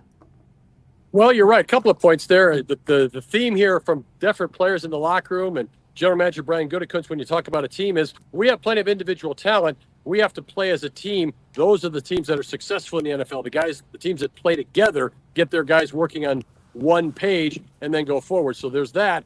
And then what's the evaluation process? Matt LaFleur says he and his coaches are looking at everything. How are you conducting yourself even when you're in line for the next drill? Are you paying attention? Do you look focused? Do you look prepared? Then what do you do when you're in that drill? Then are you ready to come back the next day? A lot of being a professional is, do you do this successfully day after day? It's one thing to be, everybody's fired up for the first day of training camp. Well, all right.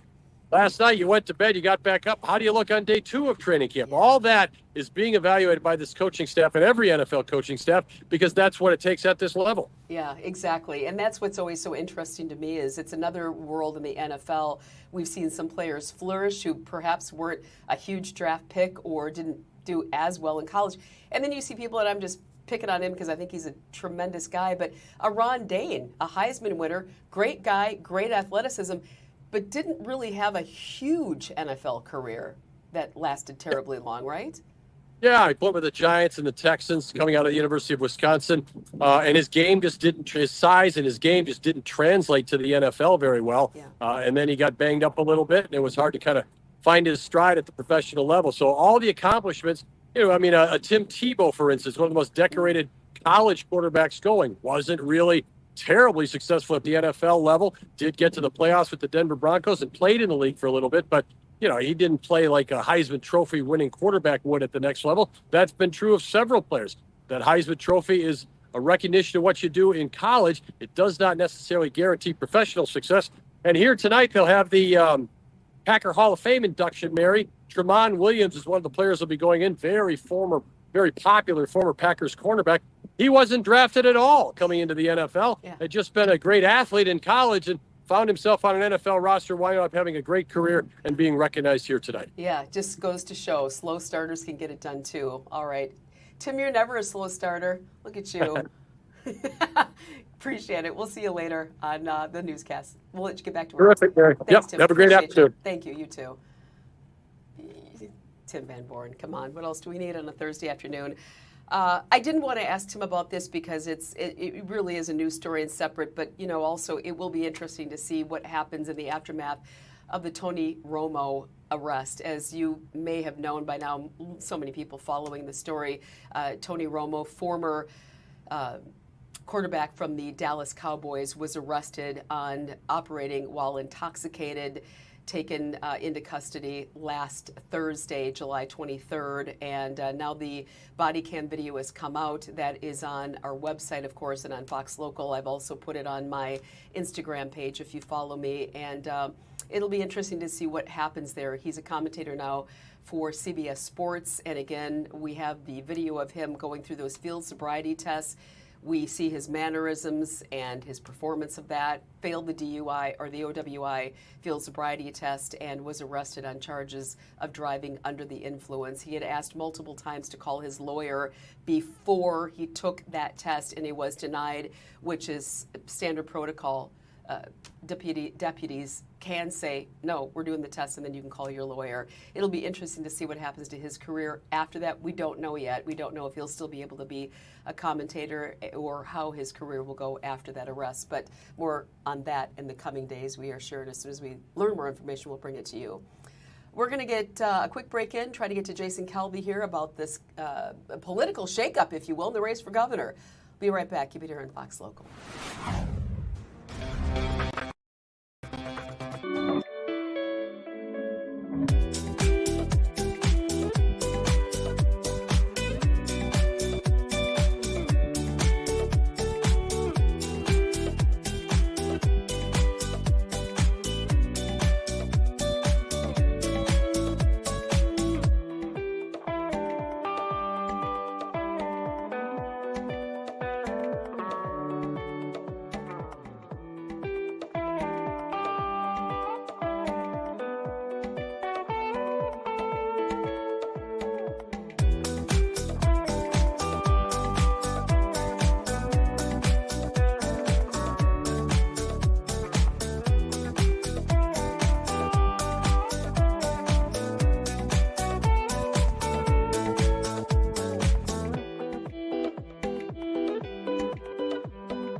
Everybody, welcome back to Wisconsin Live Desk. Mary Stoker-Smith joining you here for the last 20 minutes or so on the Wisconsin Live Desk.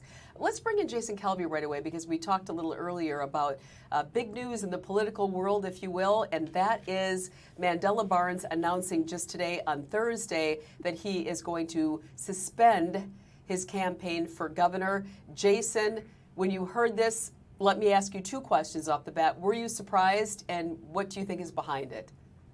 Well, it's a stunner. I wasn't surprised, actually. I thought this was going to come a few days ago, to be honest with you, Mary. But it is still, when you hear the news that he dropped out officially, it is a stunner. People are already voting here in Battleground, Wisconsin. Early votes are already being done in person at polling places and clerk's offices across the entire state of Battleground, Wisconsin. And here's the kicker. In Wisconsin, no longer can you do spoiling of your absentee ballot. What that means is once you return your absentee ballot to your clerk, there's no redos. In the past, you've been able to get a redo. You could go into your clerk's office because remember, you mail it in, it's in a secured envelope, and they don't open that envelope until Election Day when polls open at 7 in the morning. So in the past, you can go in and say, hey, clerk, can I have I want to rip up my absentee ballot I submitted to you, my envelope, rip it up. Let's have a redo here. It was called spoiling the ballot. And in years past, this was allowed. This year, in July, the Wisconsin Elections Commission voted to say no more spoiling of absentee ballots. And that means people that have turned in their absentee ballots in favor of Mandela Barnes are not going to get a redo, Mary. But wait, that doesn't. So what happens then to the votes that Barnes got? Where do they go? To cyberspace? Mandela Barnes gets the votes. He's on the ballot. He'll get the votes. And the same way with Lieutenant Governor Sarah Rodriguez. She's on the ballot. Any votes she get will be counted for her. And any votes that Missy Hughes, she's on the ballot. She's out of the race. Any votes that she gets will be counted for Missy Hughes. So again, there are 7 names on the Democratic primary vote ballot for governor. All 7 names are on the ballot, even though now there's only 4 people in this race officially running still for governor. Those people get their votes. They'll be counted on election day, on primary day. It seems woefully unfair that if I'm a voting member of society, it is my constitutional right to vote. If I vote for somebody and they drop out, hypothetically, I should get a redo. I should get a redo, shouldn't I? I mean, if I book Airbnb and the Airbnb closes, I want my money back. You're going to have to talk to the Wisconsin Elections Commission. This was fiercely debated amongst them, and there were commissioners that opposed this change. But at the end of the day, they voted in July to redo the rules on spoiling ballots. You could, in the past, get your clerk to give you your redo. No longer. So yeah, that's a big question mark now. There was a lawsuit, and the Democrats were trying to sue the Wisconsin Elections Commission, and a Democratic lawsuit, and that failed. And the judge here in Dane County, where I am right now, he said no, you can't get a redo. So that's where we are right now. Unless there's an emergency ruling somewhere else at a higher court, there's no spoiling in Wisconsin right now of those absentee ballots. Big question mark for people that voted for Mandela Barnes, or people who voted for Sarah Rodriguez, or people who voted for Missy Hughes, Mary. You know, I certainly would never try to influence people to not early vote. However, it kind of begs the question. The way that this race has been going, I've never seen anything like it. Like, you almost want to wait till the 11th, because, again, if your candidate drops out, Crowley dropped out, he's back. Rodriguez dropped out. Nobody saw that coming in. Now with Mandela Barnes, I know there were rumors, but now, so you almost think maybe I should wait to make sure that you know, my vote is counted there. Right. We are down to 4. Let's start with Crowley. I want to ask about him specifically, because obviously Rodriguez leaves. He's like, wait, now I'm back in. I got to ask the question. You've got a 30-some-year-old African-American candidate, former lieutenant governor, drops out. Crowley now comes in as the only black candidate. Will he pounce on that opportunity now to say, hey, I'm the only younger black candidate available? You know, I want people from the city to vote for me. I need your vote. Because, again, you get up in other counties and you may not get those votes up there, you know, say in Vines County. I think that's one of the challenges for David Crowley, is that the Marquette poll that came out just, it seems like it's been a week ago, but it was just yesterday. And it found that David Crowley wasn't well known outside of the Milwaukee area, where he is, you know, county executive of the state's largest county. Mm-hmm. He's had this role since 2020. He's been in that role for 6 years now, but people outstate, where I am, don't necessarily know who David Crowley is. So that is the challenge for him. The question is, well, is Mandela Barnes going to get involved and endorse David Crowley? No, I don't think that's going to happen at all. You saw Mandela Barnes on the debate stage, as well as last night we were at a roundtable or a town hall meeting talking about data centers, and we saw both of those nights where Mandela Barnes was really attacking David Crowley and attacking what he thought was the establishment, putting, in the words of Mandela Barnes, he thought it was the establishment putting their thumb on the scale of the primary here. So that's, you know, we had some critical words from Mandela Barnes to Crowley. And now Mandela Barnes is getting out of the race. If we watch that video that that was posted on X and that we've shared here as well on the live desk, you know, Mandela Barnes talks about knowing who the nominee is going to be, and all of the polls, all of the recent polls, and all of the Marquette polls since the fall have shown Francesca Hong as the leader. But those polls have really her lead in the polls has really increased in recent weeks. And so let's see, there's been about 4 polls that I've seen in the matter of one since last week, 4 polls, and all of them, actually, no, 5 polls, Mary, 5 polls since last week have shown Francesca Hong, the Democratic Socialist who represents where I am in Dane County, represents Madison. She is really in the polls surging ahead of the field, and it looks almost unstoppable when you talk to a lot of people, a lot of experts looking at the poll numbers. Now, polls don't vote, people vote. So, what's going to happen? Where are people going to land? But the fact that Mandela Barnes now gets out, can we pull up the full screen that we have, our graphic that we've made of the Marquette poll from just yesterday, and it'll give you the breakdown of how much support Mandela Barnes had. And the question is, at the end of the day, now that he's out of the race, where are those Mandela Barnes supporters going to go? The Marquette poll did ask voters about their second choices, so we'll dig into those numbers for you later here on Fox Local to give you some insight into where the second choice is for Mandela Barnes supporters to see where they're going to land.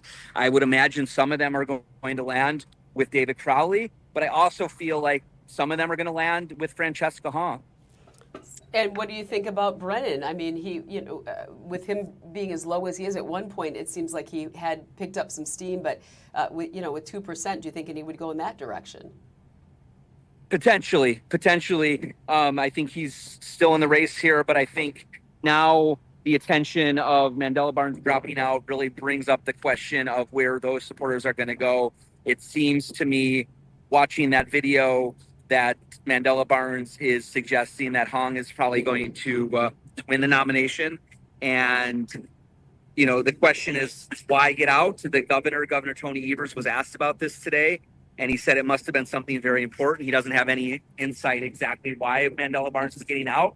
But I can tell you that the Milwaukee Journal-Sentinel was doing some investigations into allegations regarding Mandela Barnes, and they're now, I had heard about this investigation earlier this week on Tuesday before the debate, and they posted in their story today about Mandela Barnes dropping out of the race that they still are digging into that. But when they asked the campaign for reaction to the allegations, that was in the midst then of Mandela Barnes getting out. So was it related? Potentially, but at the end of the day, this is a time where Democrats are really going to have to do some soul searching about what to do next. Let's pull up this tag board. Sorry to put that over you. I don't know if we can lose that. Sorry, Jason. But we're just going to roll with this right now. But basically, Crowley is saying to everybody who backed Mandela, there's a place for you in what we're building. It's going to take all of us to beat Tom Tiffany. Let's go to work. So basically, he is saying, hey, if you want Democrats to succeed here, he's calling for Barnes's votes. They also have that huge number of undecideds. To scoop up those undecideds, to scoop up those votes for the majority of them, what does the candidate, Hong or whomever, what do they need to do? Do they need to appear more moderate? Do they need to be more robust on, say, the kitchen table items? I mean, if you're their campaign manager, Jason, we'll lock in on the one or two things they need to do to get those votes, because there's a lot of them out there. There are, and that's the key. I mean, that's why when I ask when you talk to the Crowley people, why are they still, where do they see a path to victory? It's those undecided votes, that large number of people who in Wisconsin on the Democratic side say they're still undecided in this race. More than 30% of Democratic voters in the Marquette poll released yesterday said they were undecided. That means they're going to decide who wins this race. Now, the Marquette poll tried to drill home with the undecided voters, where are you going to land? I mean, if you had to pick today, if we forced you to vote today, who would you pick? And, it looked like a lot of them were leaning, it seemed like Francesca Hong's lead was growing when you factored in the people who initially in the 30+% who said they were undecided. When you forced them to say who they're going to vote for, Francesca Hong's lead increased. So that's a big question. I think the people that are backing Crowley say that Governor Tony Evers is still very popular amongst Democrats. He had 80+% approval rate amongst Democrats. And so by him backing one of the candidates, that's David Crowley, that could potentially impact some of these Democrats who are undecided, large numbers who still say they're undecided, 30% or more who still say they're undecided. So at the end of the day, the governor cannot put out $1 million worth of ads in support of David Crowley. He still has $1 million in the bank for his own campaign, that he didn't run for a third for re-election this time, but he still has $1 million in the bank. And the campaign finance laws are pretty strict. He's not able to spend more than $20,000 on another campaign, another candidate. So he has $1 million in the bank. You say, well, can he spend $1 million to help David Crowley in this last week and a half until primary day? The answer is no, he cannot. He can spend $20,000, which again is not a lot of money when you're trying to get your name ID increased in the rural parts of the state where I am that maybe don't know David Crowley very well. Yeah, exactly. Well, you certainly have put such insight into all of this. And at this point, I know Hong's in the lead, but it's almost like anybody's race the way that this thing has been going back and forth, back and forth. Lastly, Jason, I mean, you've covered a lot of politics. I mean, is this normal to see all this back and forth? Well, we have to go back to 2022 when early voting was kicking off for the Senate primary on the Democratic side. You had a number of candidates who initially launched their campaigns, and right as early voting started, they got out of the race and backed Mandela Barnes for United States Senate. That was 2022. Here we are in 2026, and we've had major shakeups. I mean, the lieutenant governor was starting to consolidate some support, and then she had major campaign finance problems where, looking back at those campaign finance filings from January, she had major problems in there, tens, if not hundreds of thousands of dollars more reported on the reports that were not in the bank. They had these duplicate entries. So she dropped out of the race. David Crowley, who had originally dropped out of the race a week before, endorsed the lieutenant governor, Sarah Rodriguez. And then when she dropped out, he gets back in and the governor instantly endorses him. This has been a wild, wild race. And hey, we didn't even mention the fact that the leader leading the polls is somebody who is a member of the Democratic Socialists of America. Francesca Hong is a member of the Democratic Socialists. And this is a really big fight that's going on with Democrats across the whole country. We saw it in the New York mayoral race. We've seen it in some of these other primaries in other states. And right now it looks like, at least if the polls are correct, that Wisconsin is about to nominate a Democratic Socialist to be the Democratic nominee for governor. We'll see if the polls are correct. Yeah, we will see. We'll have to wait and see. All right, Jason, thank you for taking so much time. I know you have a lot of information to bring us tonight on 4, 5, 6, 9, and 10 on Fox 6. So really appreciate it. Thank you so much. Yeah, Mary, thanks for your time. You bet. All right, well, there you go. We'll have to see exactly what happens. And the race for governor, boy, it hasn't been boring. We have that, at least we know that much. That's on lock. Let's give you another thing on lock right now, and that is the traffic. Looking pretty good for a Thursday, a beautiful Thursday afternoon. Just some of those sluggish spots there at 41, but that's typical rush hour traffic. That starts about 3 o'clock, and just getting into the Milwaukee area as well. Nothing major to report on the roadways if you are headed out and about tonight on this beautiful Thursday afternoon. If you are trying to get out and about, you got pretty good weather, and as you can see there, we have nothing but sunny skies, which is great news after all the rain we had. We desperately needed that rain. We certainly did, but not to the extent that we had it with the severe storms, particularly in the Menasha area where they are still cleaning up from that EF3 tornado. But again, they're getting a lot of help, and we will be keeping our eye on their progress and letting you know of the situation there. As I look around the area, nothing else really to report, just beautiful blue skies.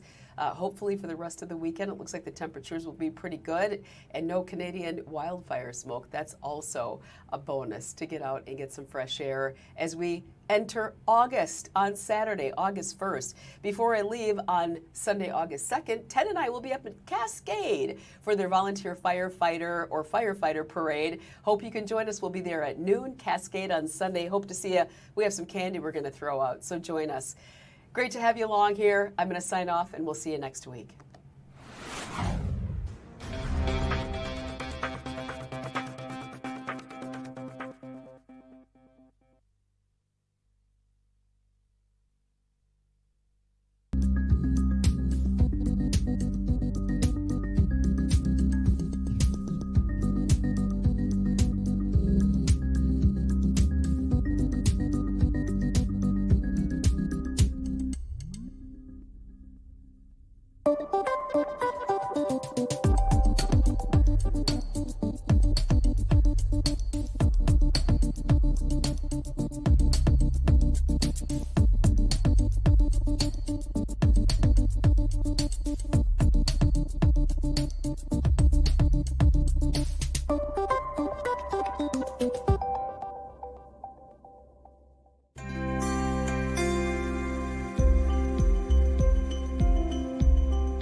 shape or not. It made it all the way into a stone wall. Sorry that her car got wrecked. It wasn't supposed to be driven.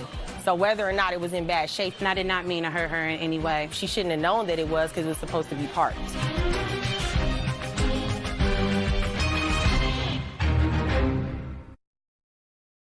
With stories that matter to you, Fox 6 News at 4 starts right now with breaking news. We're following multiple breaking news stories right now. Well, let's start with this major shakeup in the governor's race. Former Lieutenant Governor Mandela Barnes is suspending his gubernatorial campaign. He made that announcement a few hours ago on his Facebook page. Barnes is now the third Democrat to drop out of the race after current Lieutenant Governor Sarah Rodriguez dropped out 2 weeks ago amid a campaign finance scandal. In a recent Marquette Law School poll, Barnes ranked second behind State Rep Francesca Hong. Along with Hong, the remaining candidates are David Crowley, Joel Brennan, and Kelda Royce. UWM Professor Emeritus Mordecai Lee will join us live to talk about Barnes dropping out. He'll be with us around 4:15. And just into our newsroom within the last hour, Governor Tony Evers is calling on the National Guard to help with cleanup efforts in Menasha. During this morning's update, county officials revealed they would be requesting help from the Guard. The request is by the city of Menasha, the village of Fox Crossing, the city of Neenah, and the town of Neenah. This is not a reflection of the severity of the situation. It's because we now have a much clearer picture of the recovery effort and where additional help can make the biggest impact. The National Guard can provide valuable support in areas such as debris management, logistics, traffic control, and other missions that allow our first responders, public works crews, and utility personnel to remain focused on other responsibilities. As the Menasha Police Department is asking the public to steer clear of the impacted areas. A curfew between 10 p.m. and 5 a.m. will remain in place until further notice. 3 more people were arrested last night because of curfew violations. A 4:30 Menasha and Winnebago County news conference will be happening, and when that happens, we'll bring it to you. Well, help for the Fox cities is pouring in from all over the state, even closer to home. In Franklin, hundreds came out for a tornado relief drive, hosted by none other than WWE superstar Braun Strowman. He's from our area. Stephanie Quirk takes us to the big fundraiser today. The community in Menasha and the Fox Valley is just waking up to another day and another really afternoon and night of the destruction, the devastation, as they pick up the pieces to rebuild and recover. At the same time, there's communities and people across the state wanting to do anything they can to help pitch in, and this is a true testament to that here in Franklin. We are at the Franklin Field where there are just dozens upon dozens of people coming out to pitch in water bottle cases, diapers, anything they can to help folks out there who are recovering and just trying to rebuild. Now, I want to mention this is actually all put together by a number of people, but really the brains and the heart behind it is a well-known name and a well-known person, of course, Adam Scher. Take a listen to why he said he wanted to put something like this together. This right here is the most important thing that I can do for myself and my community, and like I said, it's the least. Everything about this state, there is no Braun Strowman, there is no character, there is no nothing without the people that made me. So this is what I feel like I have to do to show my thank you and continue support for this state in any way that I possibly can. Now, this was all happened throughout the afternoon until 2 o'clock at the Franklin Field with the help of a variety of people. Now, if you didn't make it out here, though, to donate and you want to help, we have a whole list of ways you can do that. Just head to this article on our website, fox6now.com. Reporting in Franklin, Stephanie Quirk, Fox 6 News. Coverage of the devastation in Menasha, the Fox cities, and even down in Kenosha continues online. You can see the latest damage reports, the cleanup progress. You can learn what the community is doing, the latest on the National Guard that just got mobilized. And again, a press conference will be taking place in about 26 minutes, and we'll bring it to you live right here on Fox 6 News at 4. And join Fox 6 in supporting those affected by the July 27th storms. Just scan the QR code on your screen to donate to the Fox Valley Tornado Relief Campaign. Your donations will help provide food, shelter, comfort, and care. Thank you for your generous support. All right, let's take a live look outside. My daughter's at camp this week, like the one the school puts on, and today was field trip day. Ooh. To the pool. Perfect. They picked the perfect day to go to the pool. They certainly did. Temperatures are great out here, guys. It's a little warmer than the last couple of days, but humidity is actually lower in Milwaukee as compared to some communities across Fond du Lac and Sheboygan and north of that. So we've lucked out when it comes to humidity levels. Not for too much longer, though. We know more humidity on the way for tomorrow and Saturday, as well as rain chances. Take a look at these temperatures, though. I mean, a good 10 degrees warmer than this time yesterday in most spots. 87 right now in Milwaukee, and you can see many other communities with similar numbers. Waukesha 88, West Bend 88. As we just talked about, dew points are a little higher in some far northern communities. You can see those low 60s up north. Otherwise, the rest of us were still lucking out and hanging in the 50s for now. Again, we're expecting dew points to be well into the 60s by the time we wake up tomorrow. In fact, look at surrounding communities across northern Wisconsin over to Minnesota and Iowa. Those dew points are high right now. So a bit more in the way of muggy conditions the next couple of days. And that's thanks in part to another storm system that's going to bring us some rain. It is worth noting that there's some rain in northeastern Wisconsin. That's actually going to stay well north of us. It'll fizzle as we get closer to sunset. But tomorrow afternoon and evening, we'll see a system that right now is out west, bringing us a chance for showers and maybe a couple rumbles of thunder. Quiet conditions for the remainder of this evening, but it will stay pretty warm. We'll only fall to upper 60s by tomorrow morning. We'll talk more about tomorrow's rain in just a few minutes. Back to you. So thanks. Traffic for this afternoon. You're finding your most slowdowns if you're 45, 41 southbound from Butler, roughly to Wauwatosa. And some of those drive times, if we take a look at those, 23 minutes Brown Deer to downtown, 60 minutes downtown to Brown Deer if you're headed in the other direction. But we are incident free. Our big story this afternoon, we now have the 911 calls after a Milwaukee home invasion. 2 call takers are on leave after the delayed response to a brutal attack on a 99-year-old woman. A third-party answering service called 911 2 times. What you're about to hear is part of that second call, and we do want to warn you, what you're about to hear is graphic. You can patch them if you're able to. Okay. Yep. I have 911 on the line.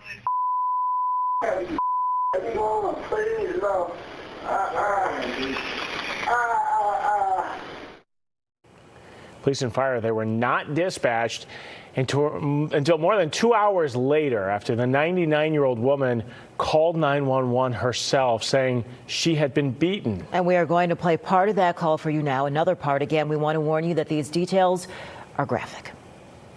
Okay, what's going on there? I've been attacked. How? The door, the man came through the door and knocked me down and came in the house. He must have been on drugs or something, I don't know. So you were physically attacked? He was kicking me. Milwaukee firefighters, they showed up about 6 minutes after that call, but police did not show up for another 30 minutes. In a statement, the Department of Communications director says the department is deeply concerned and is launching a full-scale investigation on the delayed response. The woman is expected to recover. Police arrested a 22-year-old suspect at the scene. And tonight we're hearing from the director of the city's Department of Emergency Communications. He sat down with our Sam Kramer. We brought it to you live on the Wisconsin Live Desk. And Sam joins us live outside the call center at Milwaukee Police District 3. Sam, I know you've done a lot of digging. What did you learn today?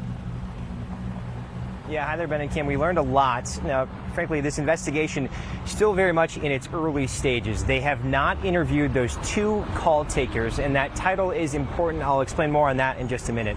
They have not interviewed either of those call takers about their experiences, about why, after hearing the clips of the audio that you just heard, they chose not to immediately send fire and police, knowing that they could hear the live stream audio of a man telling them that he was going to beat someone in that room. Covered a lot of ground in about 35 minutes or so with the director of the city's Department of Emergency Communications, Tony Bueno. He has held just about every position in different call centers around the U.S. That this call center itself has. And in February of 2025, they switched to a new model with the introduction of a new computer-aided dispatch, or CAD, system. That model means all of the calls are first answered by a position known as universal call takers, or call takers in this case, which is what those first two calls from the answering service came into. It is these employees' job to assess what the call is, what they should classify it as. And those classifications also carry with them a set of responses that are then qualified after that. For example, if there is a shooting, if there is a threat or call of a homicide perhaps, it is an immediate response from both police and fire. What happened in this case is it came in as a welfare check. That's level 3 on their internal scale. That level 3 does not require an immediate response. And Bueno, the head of the office, the department, told us that there was absolutely enough information just in listening to those recordings, which again we've played parts of for you, that they should have elevated this and provided an immediate response from police. We talked about where this investigation stands. He said, look, discipline is everything is on the table. These employees could be reprimanded, they could be forced to go through more training, they also could be terminated. And with switching to this system, it allows those calls to be answered sooner. And online on the city department's website, they are proud of the fact that they meet proper response standards. But I asked, is that work to meet those response times actually sacrificing information that dispatchers need? Take a listen. I'm curious. I was reading up about the switch in the CAD system last year, and you mentioned it earlier. Seems to have improved your guys' response times and to better assign calls to the proper dispatchers, then provide the proper resources. But is that race against time sacrificing information in the same way? I'm going to say no, but it's also a balancing act. So we need to get as much information as we can early on in the call so that we can start the help on the way. One of the instructions, or at least the comments that we'll make to a caller, is that none of the questions we ask are going to delay the response, especially with the medical, so that we give that reassurance that I'm doing the call taking, but somebody else is taking care of getting units en route. Maybe 2 other dispatchers, police and the medical unit en route. So we train to provide that information so that they're aware that it's not just a series of questions and then they get a response. We're doing it all at once. So those call takers have 10 days to essentially get their story straight and provide it in an internal investigation. Bueno is not leading that investigation. Operations manager here within the department actually is. We're starting to hear from employees anonymously about their experiences here. They talk about training discrepancies. They worry that the response time threshold, there's a lot of emphasis on that versus getting the proper information to therefore deliver the appropriate response. Certainly, we want to hear from more people that work or have knowledge of how this city department works. I'm going to show you my email right here. It's sam.kramer@fox.com. If you want to tell us your story, certainly we would like to hear from you guys. Again, this was a long interview. We will have more of it coming up tonight in every newscast throughout the evening. For now, we are live outside Milwaukee Police District 3. Sam Kramer, Fox 6 News. And we'll keep those people anonymous. Okay, so they say response times, they're within the margin. Sam, this was 3 hours, even if it only went in as a welfare check, which we all know this was more than a welfare check. But at the bare minimum, no one showed up. So what happened there? We didn't hear the end of the phone call either. How did the phone call end with the dispatcher? Or call taker, as they're called here. So for whatever reason, that call is taken, it's eventually hung up. And for whatever reason, if this had worked properly, that call would have been routed directly to a set of police dispatchers who could take it. They are the ones in communication with the officers to go there, communicating, hey, is the suspect in this case still on the scene or are they not? If they are, that requires an immediate response, but also requires several officers to then be prepared in case someone who's suspected of a battery would be there on scene. It doesn't happen until after, when the woman, 99 years old, tells them that she has been beaten. And hearing your voice, the second clip that you heard there, it is heartbreaking. And that is what Tony said. He envisions that woman being like anyone's elderly family member. You hate to see it. He made it clear they absolutely dropped the ball on this case, but defending his department, says, look, we take 2,000 calls a day. In many days, we do not have any incidents. So he didn't want to dive so much into what went wrong here. He hopes to hear that from these call takers when they sit down for interviews. I know city officials, they're demanding answers from this as well, because it's just stunning that nobody showed up to this poor woman's house until that third and final 911 call when she finally made it herself. All right, Sam, we'll talk to you soon in our other shows here. I know you're working on this all day long. New at 4, he hit his girlfriend with a car and killed her daughter more than 2 years ago. And just moments ago, a judge sentenced Donald Creighton to 20 years in prison. In April 2024, 4-year-old Zakani Himes Wilson and her mother, Gloria Himes, went flying through the air after being hit by a car driven by Himes' live-in boyfriend, Donald Creighton. Creighton, as well as his other girlfriend, Adriana Merkel, were charged in the case. Creighton was behind the wheel when he hit Himes and her daughter as they were crossing the street. This happened near Teutonia and Vera. Prosecutors estimate Creighton was doing more than 90 miles per hour prior to hitting the mother and daughter. Earlier this year, Creighton pleaded guilty to hit-and-run charges as well as second-degree reckless homicide. Creighton's never had a driver's license, and in 2018, he hit and killed a person while behind the wheel. Connie was the true joy in my life. No one could ever replace that. I used to wake up just to see her smile. Now I don't see that. I don't feel that. That's the worst feeling ever. I'm living my worst nightmare. And that nightmare was to lose my child. And now I have to live in it every day. Right now, I would like to take full responsibility for my actions. I have never denied that I wasn't responsible. My actions led to this, and I understand it. Death involving a vehicle. And your comments sound the same. Yeah, I don't know if I buy it. I don't know if I buy your comments today. I don't know if these are crocodile tears or if they're really how you feel.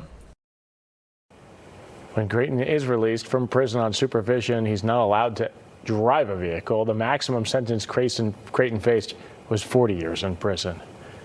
Well, a major shakeup in the race to be Wisconsin's next governor. UWM Emeritus Mordecai Lee, Professor Emeritus, will join us live to talk about the impact of Mandela Barnes dropping out of the race.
You're watching Fox 6 News with Ben Handelman and Tim Murphy.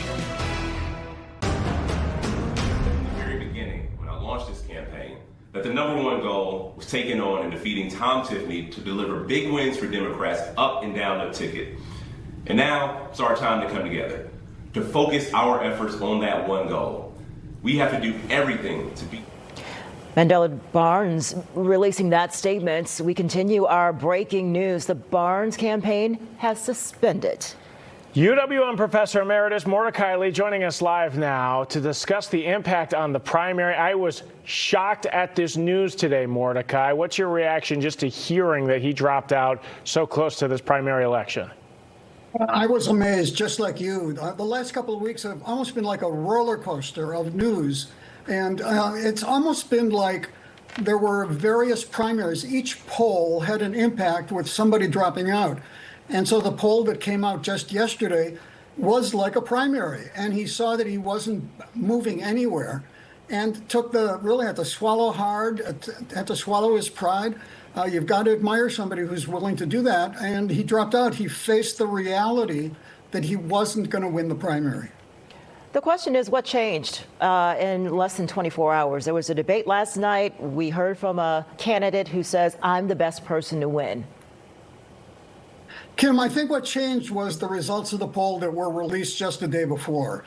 You know, polling has gotten so much better than it used to be. And even though polling for a primary is much more difficult to identify the people who will vote in a 25% turnout, but the Marquette poll is that good and was so consistent in its results